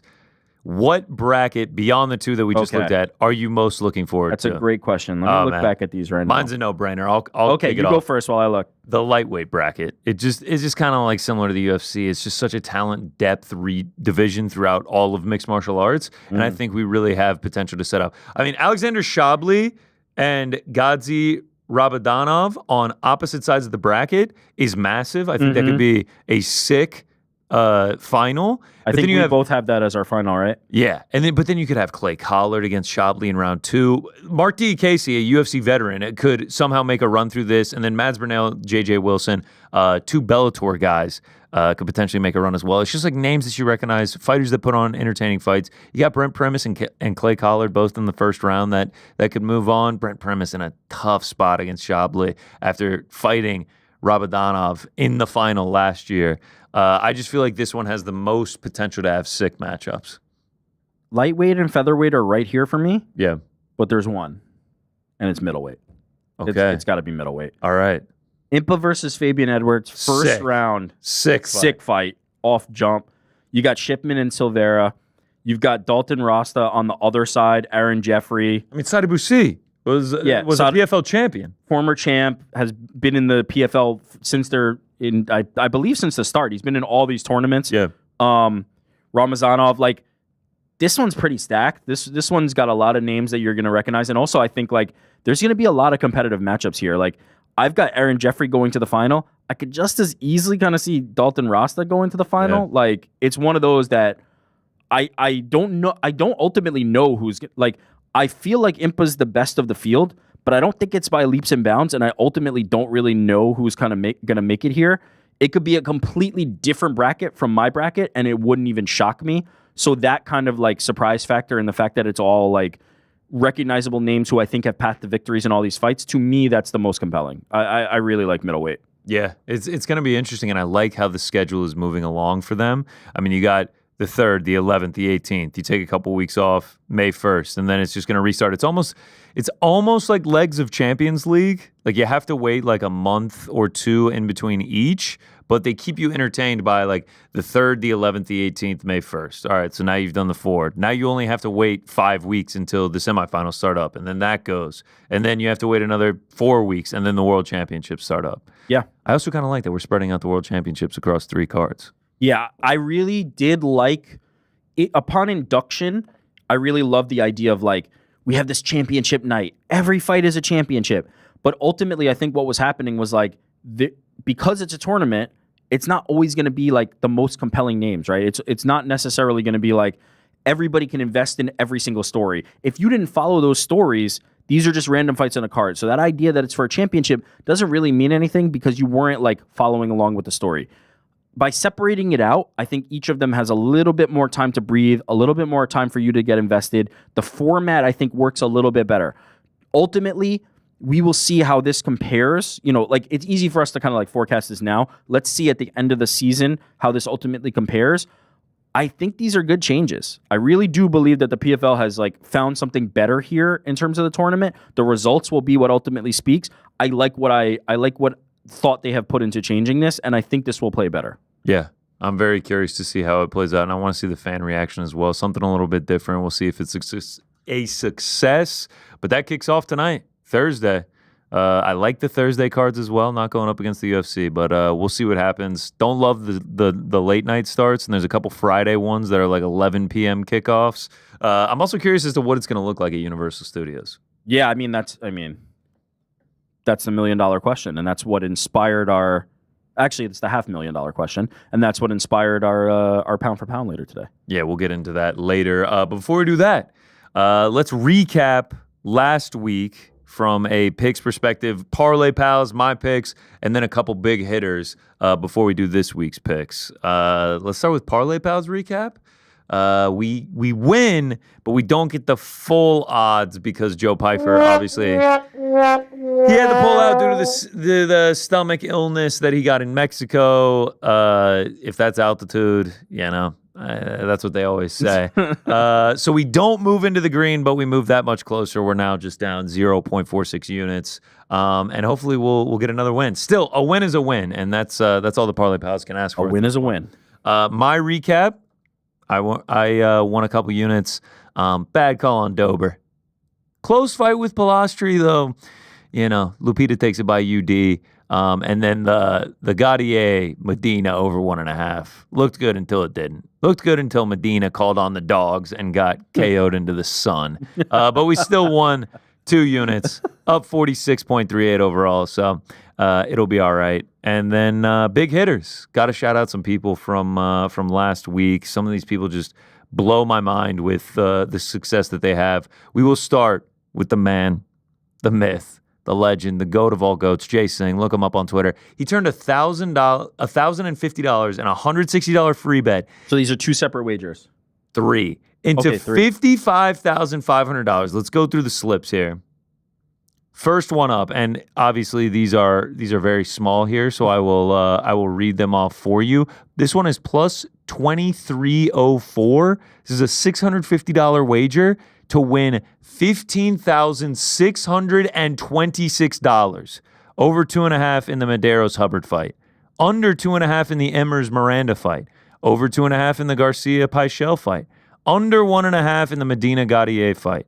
Under 2.5 in the Martinez Oliveira fight, and under 1.5 in another fight, and then over 4.5 in the Brandon Moreno Steve Ercik fight. I can't read what the other under 1.5 is, but 7 legs plus 23. 7 different over-unders. Wow. Yep, and put $650 on it to win $15,626. Gives out slips like this every single week. Doesn't ask for any payment. A true goat. The next up, 6-pick parlay, plus 5,552, puts $400 down to win $22,610. Medeiros by decision, plus 120, check. Jamal Emmers to win by KO, minus 105, check. Rafa Garcia to win by decision, minus 200, check. Adebayo Gaudier to win by KO, minus 135, check. David Martinez to win by KO, plus 140, check. Brandon Moreno to win by decision, plus 110, check. 6 picks, plus 5,000. $2,252.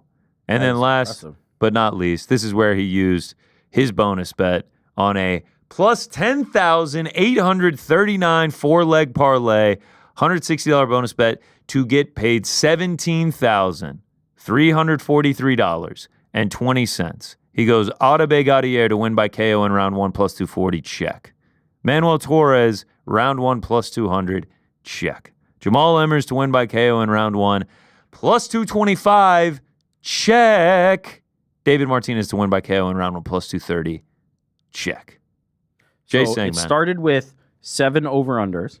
Then it went to 6 individual methods. Yep. Then it went to 4 Exact. method in round. Yep. Wow. Nailed him. Wow. Impressive. Nailed That is insanely impressive. $1,050 worth of stake plus a $160 bonus bet. Turned it into 55,000 American dollars. Absolutely insane. 2 other ones to shout out. Ho Nickel, he went 13 legs, $2.69 into 102 plus 37.16. A lot of fight to start round X and over-unders, and then randomly threw in Raul Rosas Jr. in there. So shout out to Ho on that one. Congratulations on your winning. And then last but not least, at 6 MMA 2, 4-leg parlay, $5 into 210. Brandon Moreno by decision, plus 120. Check. Manuel Torres by KO, round 1, plus 350. Check. Edgar Shirez by submission, plus 260. Check it off. And then goes round and exacta on Manuel Torres. Goes Moreno by decision. Goes Edgar Shirez by submission, plus 260. And then just lobs on the Raul Rosas money line, minus 550. Maybe that's one of those that he was like thinking submission or decision, and he didn't really know which way to go. You know, maybe he was feeling hesitant. Yeah. But $5 into 210 is pretty great work for Big 6 MMA too. So shout out to him and shout out to all the big hitters. Congratulations on your winnings. Now, let's do the Parlay Pals for this week. The winning ticket for this week. Randomizer. Already have Pete's pick locked in. What does he got? I will be going first. Rick will be going second. And Frank will be going third. The caboose. Pete's is going with Joe Anderson Brito in that co-main event. In that scrap. And I will actually be going with Kennedy Nzechukwu, minus 360 on the money line. Joe Anderson Brito is minus 238. And that'll give us to you. You can also do PFL if you guys want to. PFL is tonight. You can do that if you want to. I'm going to do PFL. Look at you. I'm going to take Mauve lead. I think that's my guy. I'm riding him all the way to the end of the tournament. Give me Mauve lead. Habu Live. Shout out. Sick. I think that's a good pick. Frankie? Speaking of good picks, Lerone Murphy, money line. Don't mind telling you. Look at big Josh back there, baby, on the 1s and 2s, running it. I got to wave. Jordan, you're on thin ice. Yeah, he's just been making different poses and taking selfies this entire time. I'm really just playing chess. Hey, shout out. What is the... you got the mature, bro? I'm not afraid to tell you, Frank. I didn't get that reference. It wasn't a reference. Oh, all right. Okay, so the pick is Lerone. Your speech, man. I'm not trying to stifle your speech, Frank. The pick is Lerone Murphy? First Amendment, dog. All right, the pick is Lerone Murphy. Oh, the pick is Lerone Murphy, yeah. All right. So that gets us Joe Anderson Brito, Mauve lead, Kennedy Nzechukwu, Lerone Murphy, plus 171. Look at Josh. Quick on the fire. Typing it as we say it. Plus 171. Faster than Jordan, even. Get the dub here where you will be up 1 American unit. Let's all go. time. I love it. I love it. I'm ready. Little mixture of PFL. Knock one out tonight. Only have 3 legs to worry about on Saturday. I like it. I like it a lot. All right. Now let me rip through my picks very quickly. I will have 3 bets on PFL. Nathan Kelly, I like him as a slight dog tonight to advance to the second round. Next up, my dark horse. Oh, wait, nope, this isn't my dark horse. This is just a dog shot that I like. Berkhamov, the experience that he has, that gene, only 8 fights in his professional career. I think Berkhamov can get the takedowns. I think he can win this fight. Willing to take a dog shot on a guy with almost 20 professional fights, 17 wins, against a guy who doesn't even have 10 professional fights. And then my dark horse, Masayuki Kikirui. Watch out for him in a stacked bracket. Watch out for him, but I like him as a favorite tonight to advance to the second round. To the UFC card. Couple unders that I like. Barbosa, Belbita. I think Barbosa just puts it on her. I think she absolutely storms her. Minus 1,100 favorite. I think she. Oh, wow, really? Yeah, minus 1,100 favorite. I think she just puts it on her. I think she takes her to the ground and she finishes her before the 12.5 minutes have passed. And then co-main. I mean, it feels like you got to take it, right? Co-main of Apex cards, you just got to take the under. Apex co-main. Brito Sabatini, 4 straight under 2.5 for Sabatini, 5 of 6 under 2.5 for Brito. Yeah, I think this one goes under 2 killers. Very much looking forward to that one. 2 parlays for you. I'm going with Mauve Lead as well, but I am going with Jason Jackson. I think my favorite to get it done, I'm going to trust him to get it done in round 1. And then a UFC parlay, Kennedy, my pick from Parlay Pals, and Lerone Murphy. I don't know if Lerone Murphy becomes a champion, but I don't think he falters here on this one. And those are the picks. Couple picks on PFL, 3. Couple picks on UFC, 2. Mixing it up. 1 parlay on UFC, 1 parlay on PFL. Trying to get it mixy and trying to keep going up on the charts and stacking up the green. All right, one last thing to do before we get out of here, and that is our pound-for-pound rankings. We talked about the PFL card taking place in Universal Studios. We have 2 things we want to do before we get out of here, though. Answer questions. Get your super chats in. So please, chat, keep them coming. Let's stack them up. Let's read them. Let's answer them. Let's do it. Right, so next up, we're going to do the pound-for-pound rankings. Best theme park rides because PFL is taking place at Universal Studios. Anybody been to Universal Studios? I have, but many years ago. Okay. Have you, Frankie? I have. Oh, sick. But the one, is there one in California? Yeah, there is. Yeah, Yeah, that's there the is, one I there went is. to. All right, so I think y'all's lists are probably going to blow mine out of the water. I have been to Coney Island. I've been to Six Flags Over Georgia. That was the place that I grew up going to. And I went to Disney World when I was younger, much younger. So my options are limited. Frankie, you tell me the order. The order today is I'll start, then we'll go to Connor, Oh, and then we'll finish it up with Rick. all right. I don't see I that don't think often. I've ever pulled up. I don't think we've for actually rare. done this one before. So here we go. Like Connor, I actually thought I've probably only been to 2 amusement parks in my life. I've gone to theme parks, things like the Ren Fair, Medieval Times, that sort of thing, but they don't really have rides there. But I do have a few. So we're going to start off slow. My number 5 is actually in Disney World, the People Mover. Now, for those that don't know, the People Mover is essentially a way to get from point A to point B inside Tomorrowland at Disney World. And it takes a trip around the entire area to kind of show you what the whole lay of the land is. My favorite aspect of this is because if you know anything about Walt Disney and Tomorrowland, it's just like what the rich and privileged envisioned what the future would look like. And it was literally let's make a device so we could just move people efficiently without having to worry about it. So it's kind of a little look behind the curtain. What do you just ride like an escalator? No, that's on your way to. Oh, okay. Yeah, which the escalator is probably the most fun. Right, the idea is they'll move us. We don't have to get off our butts. Exactly. But I just think it's so funny that it's almost megalomania to be well, let's just move people. We'll call it the People Mover. Little did they know people would just stop getting up. They just stay seated and never move. Kind of like Wall-E, right? You remember when? Yeah, there we go. Coming in at number 4. Actually, I have to remember the order that I submitted these. 1 second.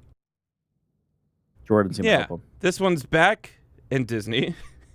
One of the 2 places I've been. And this is the Tower of Terror. Yeah, featuring shout out. Twilight Zone.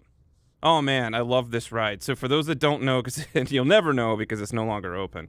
Wow, really? I actually didn't know that. Yeah. Not open. In fact, rest in peace. Yeah, exactly. So what happens, they bring you up slowly. The anxiety's building. They're trying to kind of freak you out with the lights and all that good stuff. And the, what do they call them? Cast members, Andy? The people that actually work at Disney are not. Okay. The cast members They do call them that. Yeah, they're wow, trying to get in your head. I think Yeah, anyway, so you go there, then the doors open, and like, oh, lo and behold, you've actually been pushed to the front of the tower. You could see the entire park. And you're like, oh, wow, this is really nice. Let me grab my camera. No, because it drops your ass before you could even reach it to your pocket. And you're like, all right, well, I'll just write it again. No, because then it brings you back up, and you're like, all right, I'm going to grab my camera. Drops you again. This happens like 2 or 3 times before it finally comes down. You're like, holy shit, I didn't know I was going to do that. I mean, you probably did know I was going to do that. But you act surprised. You rode the Tower of Terror. It's a good time. Coming at number 3, which is similar to the Tower of Terror, but this was in Astroworld. For those Travis Scott fans, you probably know what I'm talking about. It's the Dungeon Drop. Now, there's a bit of a story behind this one, and excuse this potato image that I found on the internet. Is Astroworld Houston? Correct. That's Six Flags Over Texas in Houston, which I believe was the second park. The first one was open closer to Dallas. Okay. This one was around for a long time. It's what I used to go to growing up, and I was actually afraid of heights, like, most of my childhood. And then when I was probably a preteen, I was like, you know what, I'm going to go to Astroworld and I'm going to ride the rides. And the first one I'm going to ride is Dungeon Drop. So I went there right when they opened. I think I was like one out of like maybe half a dozen people that were riding this thing. It takes you so high up to the top, you could see most of the city. And the same thing with Tower of Terror. It's like right when you think like, okay, this is kind of comfortable, it drops you like so quickly you can feel your stomach and your mouth. It's great. I've always been terrified of these. Can I ask you? Should be, because I've been in the park a few times where like people have gotten stuck up there. I've they're making announcements where they're like, "Oh, nobody be worried. You know, everyone's comfortable." You get to see their feet dangling, and it's like, holy shit! But that day, I just decided to rip the Band-Aid off. I'm like, you know what? I'm gonna confront my fear of heights, and then I had a great time at the park the rest of the day. What was your question? 2 questions, Frank. One, you conquered your fear of heights on that day. Are you still nervous when you get on these rides, or are you now like the opposite? You're like a junkie now. I think I made the right move. Like, no one even pressured me into it, which I think was always the problem. Because people would be like, oh, just come ride this ride. You'll have fun. It was like I made the decision one day, and I'm like, I'm just going to go, and I'm going to tackle the tallest thing here and just show myself that I'm not really worried about it. Now what I get, I mean, it's kind of that vertigo feeling when you're up too high. It's like, what if I just fell? That's a little weird. But you're going on all the rides. You're not. I'm going on all the rides. Second question. Did you take this photo? Otherwise, why did we submit the worst possible photo that's ever been taken in human history? You know, to be honest, a lot of the photos that I found only showed like half of it, or like didn't show that it was actually any amusement park. It just looked like a giant tower.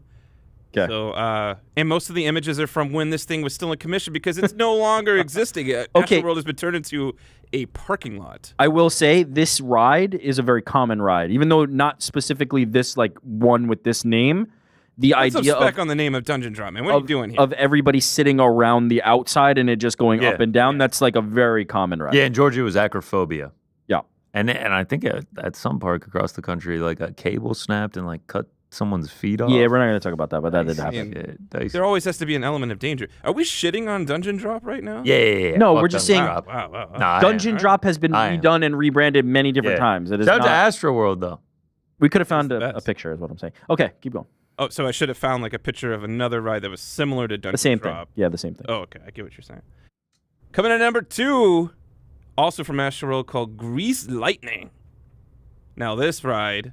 Is it actually spelled with the Z? Absolutely. Oh, I love that. And the apostrophe at the end instead of a G. I don't know. Like, people were just getting a little, crazy. I think this actually opened way when Astroworld first opened. So, like, it was pretty old. But really cool concept. It takes you through a loop immediately. You go all the way... Wait, so that's the start of the ride. The first thing is that loop that you hit? Loop, right? Oh, shit. That's pretty cool. You go all the way to the top, and then bam, you go back through the loop backwards. Oh! And it sends you back up again. This happens 2 or 3 times where...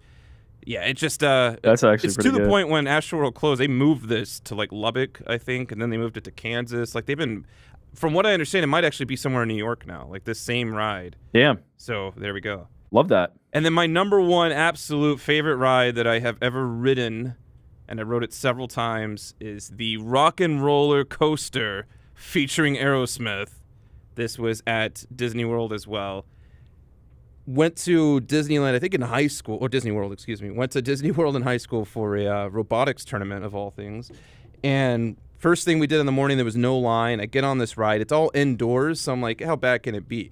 Instead of like taking you up on a vertical, right, like building the suspense, you get in these cars, the actual train looks like a car.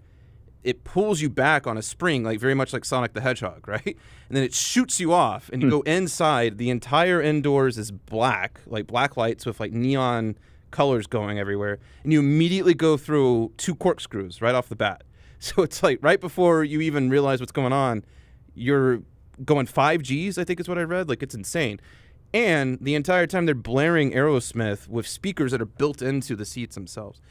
The best part of this is, like, I rode it, had such a good time. When I got off the ride, there was still no line. I got to ride this thing 4 or 5 times back to back without any, like, real wait time in between, maybe 10 to 15 minutes each time. So I recommend it. It's no longer in commission, much like all of these rides, I think, except for the People Mover, are no longer existing. So that's my list. It's a vintage list. It's a vintage list. Well done, Frankie. I really wonder how much this is going to resonate with people, just because it's going to be like our own. So specific. Yeah, it's going to be like our own local experiences growing up. I think mine will be a little more universal. All right, I'm going 2. Wow, You're universal. Shout out. Nah. Shout out. Nice play on words. All right. My number 5, I actually have never ridden it. I just wanted to give a shout out to the area just because of its legendary stature just across the river. King the Cod, Six Flags Great Adventure. When it was built, the tallest roller coaster in the world, the fastest roller coaster in the world since Ferrari World has passed it. I mean, look at how tall this thing is. It's absolutely massive. Tallest roller coaster, fastest roller coaster in the world. Since been passed by like Ferrari World and one other for the tallest. But they built it, they tore it down over in Jersey, and now they're going to build a new one that's going to pass all the other records. Okay. Just like to shout out to Game. I have been on King Dakar. Oh, is it crazy? In fact, I went on King Dakar opening day. The first day Wow. the park opened with King Dakar.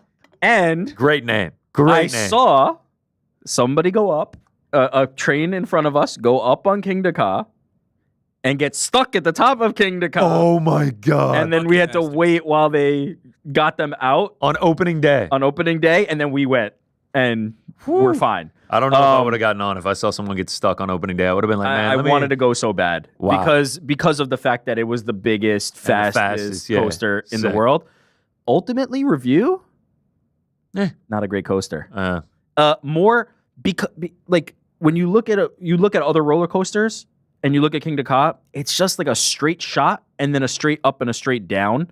It doesn't quite get the momentum, and also, quite frankly, you're going so fast, and it's so smooth, you don't get that like stomach drop. Yeah, it's actually more like I describe it as like more of an experience than a roller coaster. Like, it's almost like when you hit that weightlessness after you hit the first curve and then you're going down, you kind of have this like experience that I've never had before, but it doesn't give you that like, oh shit. Yeah, it doesn't give you that. Yeah. And it's almost too fast. Okay. But opening day, King Dakar, I was there. That's sick. Because I wanted to ride that shit so bad. That's sick. Number 4, don't need to give too much explanation. Frankie covered it.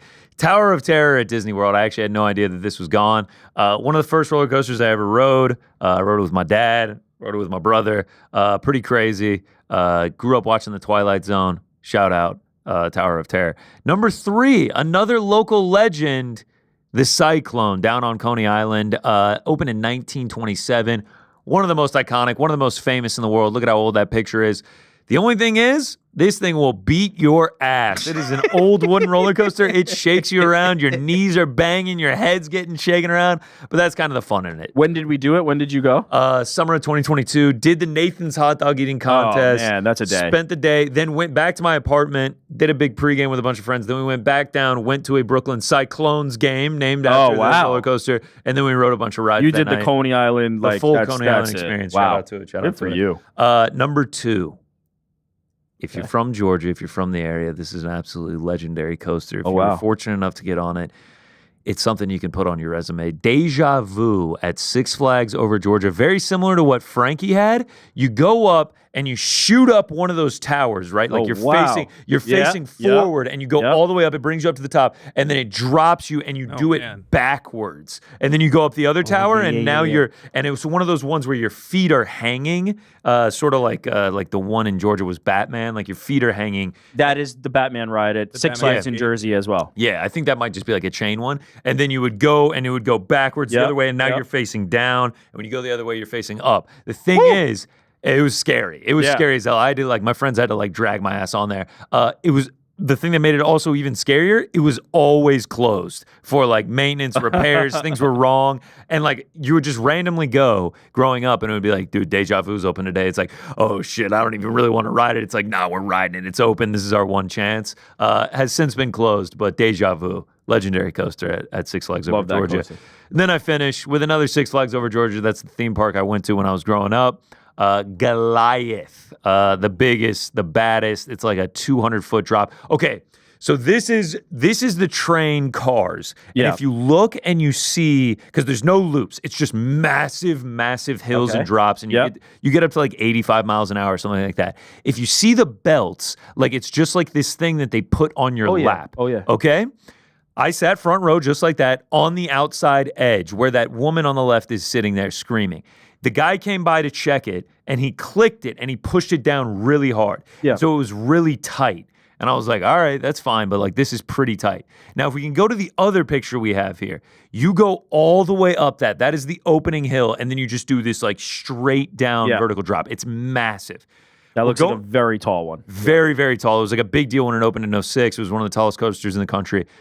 You're going up it, and then you just plummet, and it's crazy. It's this unbelievable, like the drop you were talking about, the dropping sensation. Yeah. When we started going down, because it was so tight, it clicked up just one. Oh, no. It just it just clicked up one, which like in hindsight, that's all that happened. But when we were going down, I felt it click up one, and I like grabbed onto it like a football, and I'm like screaming to my friends. I'm like, I think my fucking belt came undone. I think my belt came undone. Like I'm like, ah! Where's your adrenaline level at that point? Heart is pounding. I like had a feeling that I haven't felt since, like that I thought I was gonna die. I was like, oh my God. This like, is it. I am like screaming to my friends. I'm like, my belt came undone.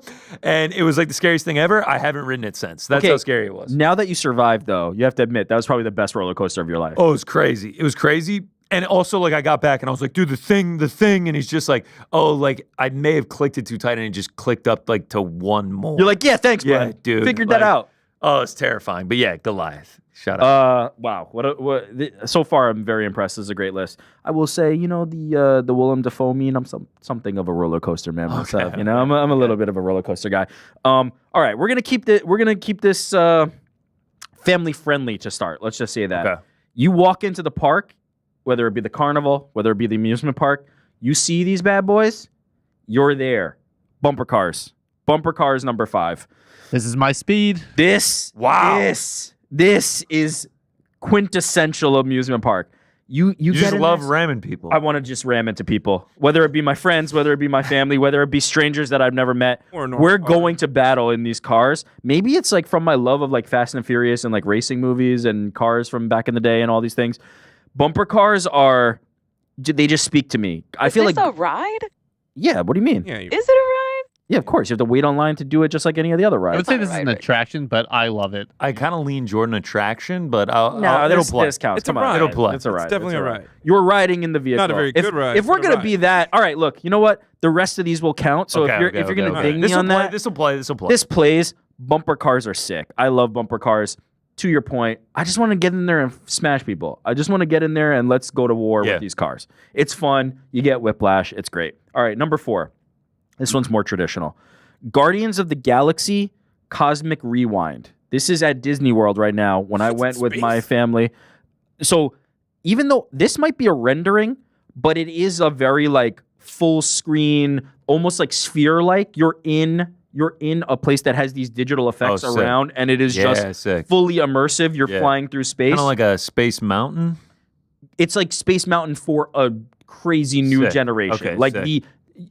Your version of Space Mountain has now got 2025 technology. All right. And it opened in Disney World. We were able to ride it. It's absolutely incredible. And even my 6-year-old daughter, Avery, rode it. I think she was fearful for her life by the end of it. We had a great time. The seats move in place. The car moves. You're looking around. You're seeing celestial objects in outer space. It's an absolutely crazy experience. It kind of reminds me of the way you described like the Aerosmith ride. I think you would really like it, Frank. But it does go like ridiculously fast. I admit it looks cool. Yeah, Shit, it's sick. Like in this picture, like I don't know if they're really having a good time. Like I don't know. Like that just struck. This me. is very much the like stock like photo. This is provided by Disney. This is like the like Trust me, when you're on it, you're screaming. It's not just like open mouth. The it's dad not in just the like back is just like, yeah. He's not even looking yeah. up. He's No, just like, yeah.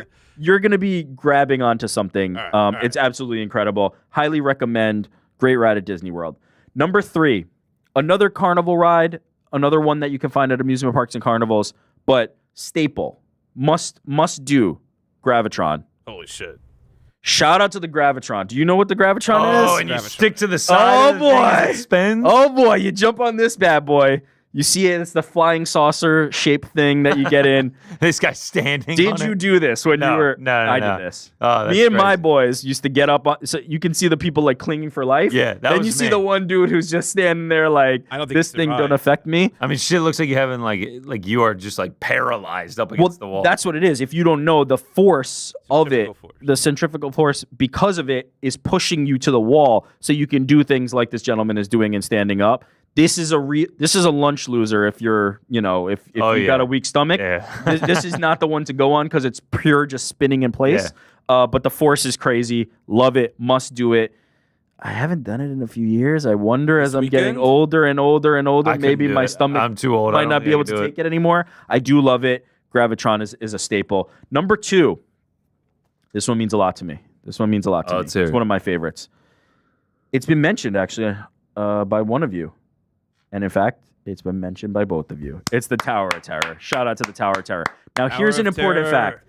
You guys mentioned specific parks. This is actually available at many, many different Disney parks. Not just World. It's available at Land. It's available at some of the overseas ones as well.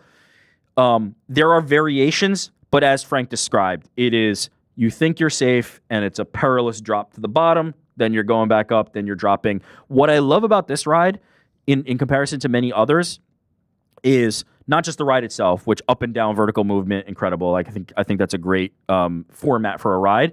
But also, unlike when you walk into an amusement park and you look at that big coaster and you go, I can't do that. I can't get on that. This one kind of tricks you. It's just a hotel. It's just a tower. You're just going to it. It tricks the people that think like, maybe I can handle this one into getting on it, and then they can't handle it. So speaking of that, speaking of people who maybe don't handle the ride so well, I was in California, Disneyland, for a work event around UFC Anaheim card. I think it was Stipe and DC and Pettis and Nate were on the co-main event. But we were there, and as ESPN employees, you have access to Disneyland. So after we were done with work for one of the days, we went to Disneyland. And we rode, at that time it was not, okay, so you guys said, or Frank may have said, Tower of Terror is closed. That is accurate, but what has actually happened is that it has been rebranded. At the time that we went, it was a Guardians of the Galaxy ride that did exactly the same thing as Tower of Terror. It was just Tower of Terror, but a rebrand as a Guardians of the Galaxy ride. This Twilight Zone's out, Twilight Too Zone's old. kind of an old reference, so it became Guardians of the Galaxy. I rode Guardians of the Galaxy when we went on that work trip, but there was somebody with me. One Ariel Helwani and I rode the Tower of Terror, rebranded as the Guardians of the Galaxy ride. Me with a very fluorescent pink I was also shirt. gonna say, is that a short sleeve hoodie? Then when you were Yes, Driving actually the it is. DeLorean? Okay, wow, that's a Wow. great eye. I didn't even think of this. We have Ariel and I have a mutual friend named Andy Mayer. Shout out to Andy Mayer. Long time fans of the MMA Hour will know Andy Mayer. He was involved in some things that we did on that show. He opened a business called Pokey OG, and he gave me a pink hooded shirt. So great spot by you. As you can see, Ariel was terrified, but I will say, respect. The dude did it. I feel Forehead like to it was, Hey, he got on. it was Look at him. it was He's still iffy rocking whether the we were plaid. going to get him on it. He was on it. We wrote it. He actually had a good time. It was fun. Your eyes open. Everyone else is just chilling, just and he's just eyes shut. This was pre-drop. This is when they're just dropping you and you don't know you don't know when the timing of it is going to be. Shout out to the Tower of Terror. All-time great ride. all time. This is my number one. When we decided we were going to do rides, there was nothing else that was even in the debate. I had no hesitation about number one. Number one was the easiest call in the world. Because I love this ride so much, I will ride it anytime I'm at that park.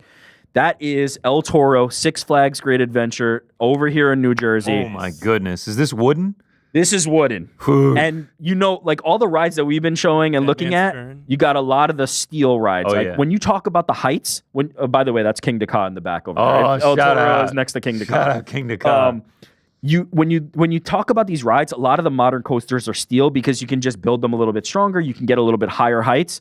Kingda Ka bucks that trend. This is a massive coaster that is wooden. El Toro bucks the trend. But this is my favorite thing about El Toro. And I would argue that it has the best opening to any roller coaster ever. The first drop and then the subsequent 2 little drops are the best opening to any coaster ever. Please put that picture back up because I want to just point out something. If you look on the far left of that image, very far left, right up against that edge, that first drop is damn near vertical. And the better illustration of it is if you look at the one next to Kingda Ka, not that loop that's right next to it, but you look at the one right to the right of that. Yeah. That is a damn near vertical wooden drop roller coaster. Now is the hill all the way on the right? That's the climb. Up? That's the climb. Wow. The drop is the other one. That's Once crazy. you turn that corner, you're damn near going straight down. Then you're hitting in the wooden roller coaster, second, third bump, and then you're going all the way around. Rickety as fuck. Whiplash for days. The best coaster in America for my money. Save your steel, save your heights, save whatever. El Toro, #1, legendary coaster. Shout out to El Toro. Sold me on it. When are we Go going? do El Toro. But Jersey. Team builder. careful. If the neck is a problem, don't dude, ride that. The wooden roller coasters just kick your ass. Yeah. All right, that was a fun pound for pound. I like that. Give me some. God, I would love to go to nostalgia, amusement man. park as a group. So there actually used to be a coaster. Yeah, shout out. I feel like these are tough to rank because like everyone's own experience is different. There was a Tower of coaster- Terror across all 3, though. You don't see that Is too it the often. first time we've had? No, we've had. Of course not. shut up. There was a coaster in Six Flags Over Georgia called the Ninja. Okay. That would just there was like things right here that your head would just like That's bounce no into. fun. It was like you got concussed. if Yeah, you that's rode no it. fun. But man, there also was a thing called Superman Ultimate Flight. You lay down, You right? would literally lay down Yeah. and like fly like that. It was sick. I man. feel like Six Flags must have a lot of similar rides because we had for that sure. that Batman ride. Yeah. I rode that Superman thing. Man, we talk about the accidents. In 2008, a kid at Six Flags Over Georgia climbed the fence to get his hat at Batman. Oh no! And a person came and Kicked like him? the roller coaster kicked his head We have clean the off. same story in Houston. They have the same ride. So Did it happen in Houston? I mean, I think so. No, it happened in Atlanta. Like it was a big deal. Now, Yeah, it was the like a OG Six 16-year-old kid. Flags- It was crazy. Oh, from Jesus. Texas, and this wouldn't be a Boys in the Back if there wasn't a little bit of trivia. Do we know why it's called Six Flags? No. But No. it started in Texas, right? Right, because it's Six Flags over Texas. Yes. It's a reference to the 6 sovereign nations that have risen a flag over Texas. So we have Spain, Okay. France, Wow. United States, the Republic of Texas, Yeah. the Confederacy. I wonder if there's a and power then ranking. Mexico. Nice. I wonder if there's a power ranking of the Six Flags parks because I feel like I Man. only know Great Adventure. You only know the Atlanta. Frank knows the Houston. All right, so if I have to be honest, growing up, I actually thought the Six Flags Over Georgia was the only Six Flags in the world, and I was like, Six Flags is so great. And then obviously Six Flags New England, Six Flags. There's a million different Yeah. Six Flags. I was actually deep diving on Six Flags while I was doing research for this. There's a Six Flags Saudi Arabia, and they are building the tallest and fastest roller coaster in the world right now. Yeah. They also have like resorts. Did you have the water parks? We had Six Flags Whitewater. Yeah, we had it. It was called Schlitterbahn.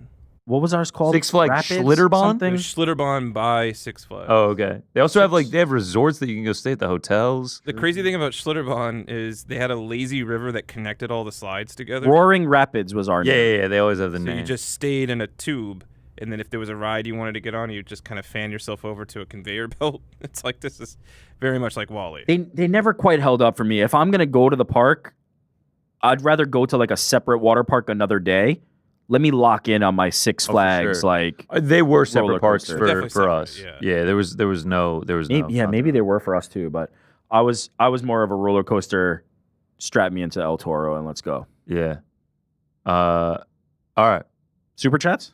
Super chat.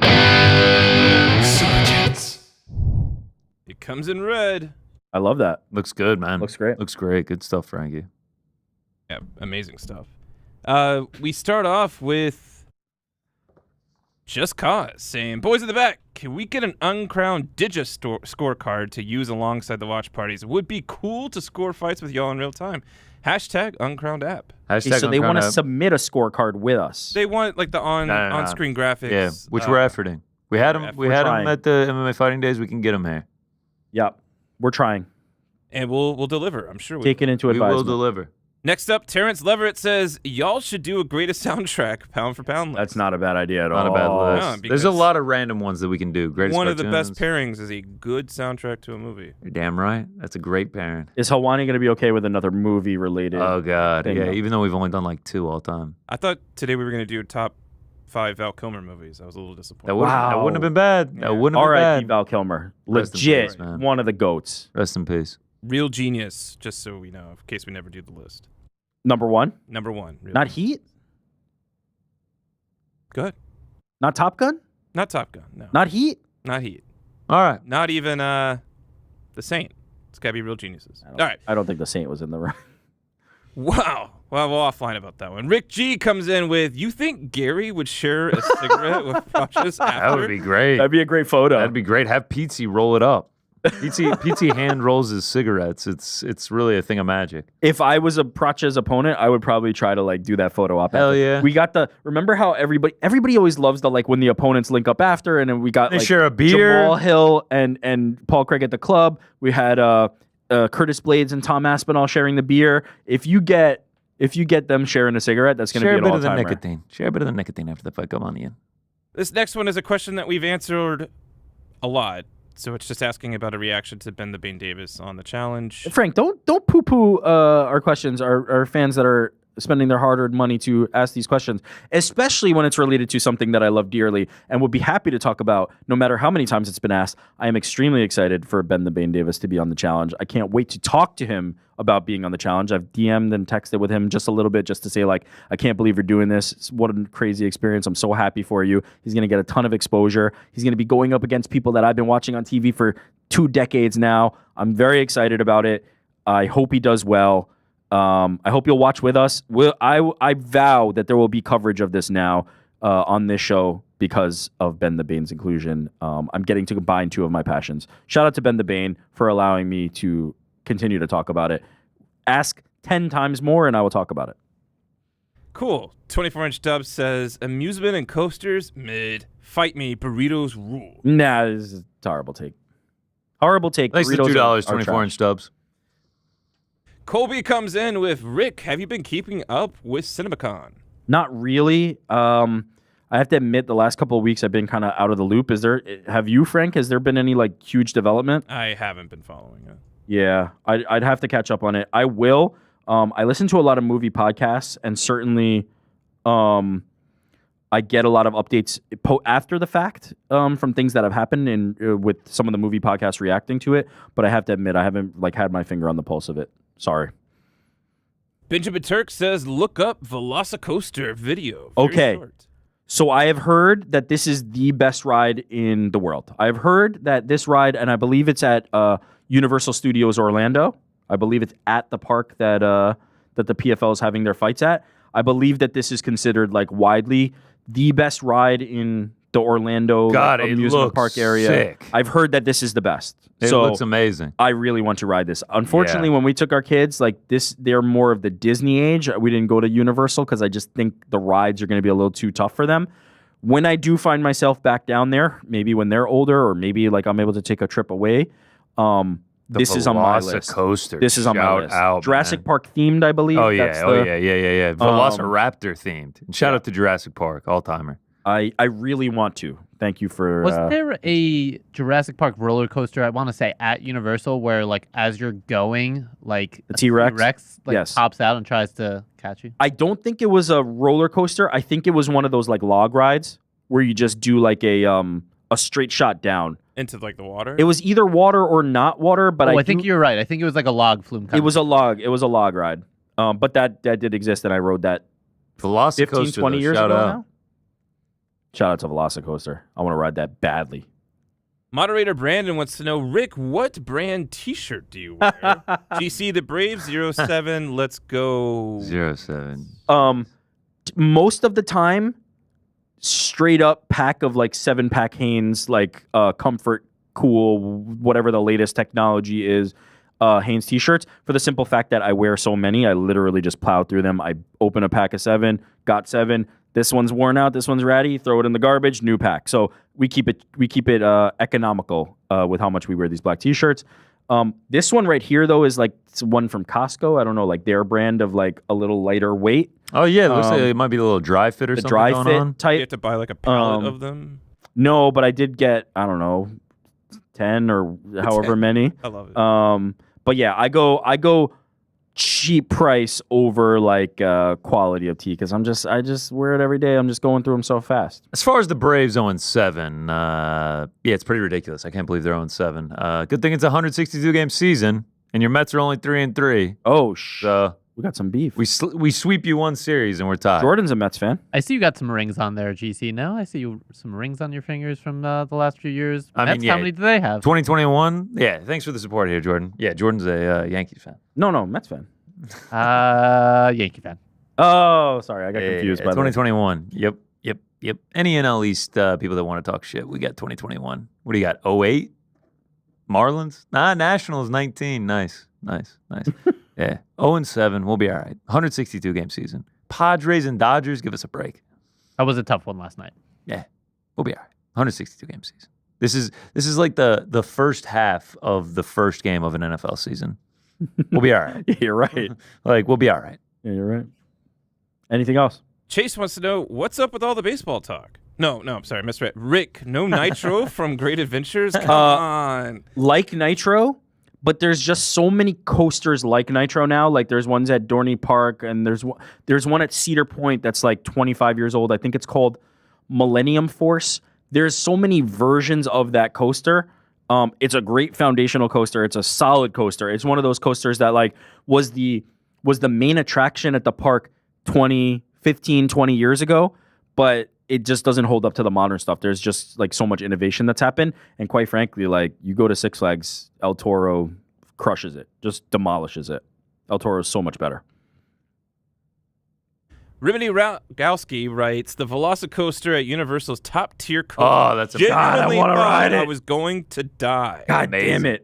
All this has made me do is want to ride that coaster Yeah. so badly. Something also about a day full of roller coasters, and then you get off, and like once you get back home chilling, you kind of feel like you're moving a little bit, almost like you've been on a 100%. boat all day. It's a trip. I get that mid-park. Like after Yeah. I've ridden like 6 different ones, I kind of start to do like a little bit of a sway, and I'm just like, Jesus Christ, what does land feel like? I need to chill a little bit. And then I just get back on. Yeah, shout out. Joshua Freeman sends his condolences. The King to Ka was Yeah. demolished in February. Self-contained implosion video was insane. Thank you guys for being you. Appreciate R.I.P. you, to Josh the King Freeman. to Ka. Thanks for the Very $4.99. sweet. Rest in peace to King to Ka. Never got to ride it. Somewhere in my house, I have photos. I never buy the photos. Yeah. We bought the photos Opening because day it was King to opening Ka. day King to Ka. We were like, we Biggest, did it. baddest, tallest, fastest King to Ka. Somewhere in my house, me and my boys. Shout out. And to finish us off, Otter Pops. I love the avatar here. For everyone, what is the scariest ride you went on to impress a crush? Also very late. Shout out to New York Rick, movie fight list, the pound for pound. Oh, what a legend. Shouting out an old list of mine. Hey, shout out. He knows ball. Old school list shout out. Scariest ride I've been on to Daredevil Dive at Georgia. What is at that? Six Flags Over Georgia is you literally go straight up like an elevator, and then when you drop, it's beyond 90 degrees. Oh, wow. Yeah, I wasn't like particularly looking forward to that one, but I did do it with a girl. With a that I girl, liked. because Did you're the like, crush be like, whoa, that was so heroic of you? No, I No, but screamed like a bitch, and she was just like, "Man, you really screamed a lot, huh?" oh no. But it Let's not do this again.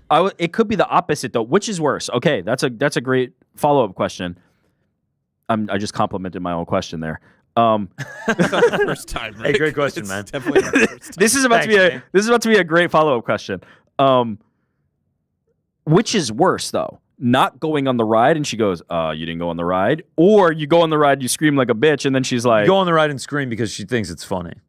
that's worse And you or went on the better? ride. That's better. That's better. Yeah, So yeah, worse yeah. is just you just Dude, don't go. If you don't go on the ride you chicken and out. she goes on it, And she goes on. that is you can't recover from that. No recovery. No, you can't You recover. really want to impress them, write it, and don't even like make an expression. Alex Pereira, it just Just No, that's boring. I You like gotta the scream and see, stuff. Andy You would make love a it. Andy whole would think it's scene. hilarious. You scream on the ride, the girl likes it. if you don't She- get animated and you're like like it's not Yeah, fun. I'm it's with not, you. It's I'm with you. boring it's to harder just be to like, act like you're not having a good time. yeah, It's not about harder. to- It's about being more fun, Frank. No, he's saying it's hard. Like you're putting more energy in if you're not like having of course. fun. If you're just like When you hit that first hill, it's just natural to scream. yeah, no, it's a lot of fun. That's half the fun is like you're just getting into it. You just turn your head slowly and dead eye her. Don't. I have done a few of those just for the photo. Like I'm enjoying the whole ride, but then I know the camera's coming up, and I'll just be like deadpan it. Yeah. That's good. But anything else, Frankie? That was the end of the barrel. All right. I think that'll just about do it. 2.5 hours in the can on UFC Apex 105 PFL Championships this weekend. I bring you photos of Ariel on Tower of Terror. I mean, this is a Great. show right here. That was great. What are we talking about in the chat? Indicas are easy. Strawberry cough. Wow. Lemon drops. Sativa tricky to grow. What do these words mean? Purple Urkel. What does this even mean? I think the chat misunderstood what kind of ride we're talking about. Right. Got a day with pen. We were talking about getting high on the roller coasters, not the other way. Yeah. Shout out to the GFL chat. news, by the way. Fabricio Verdum, no longer in GFL. What? What happened? I missed this. Not sure, but he's out. He's out. Man, Okay. He's protecting his neck. Protect your neck, brother. All right, watch the crack tomorrow. Join us here on Monday, UFC 314 Fight Week. Thank you so much for watching. We will see you next time. Peace.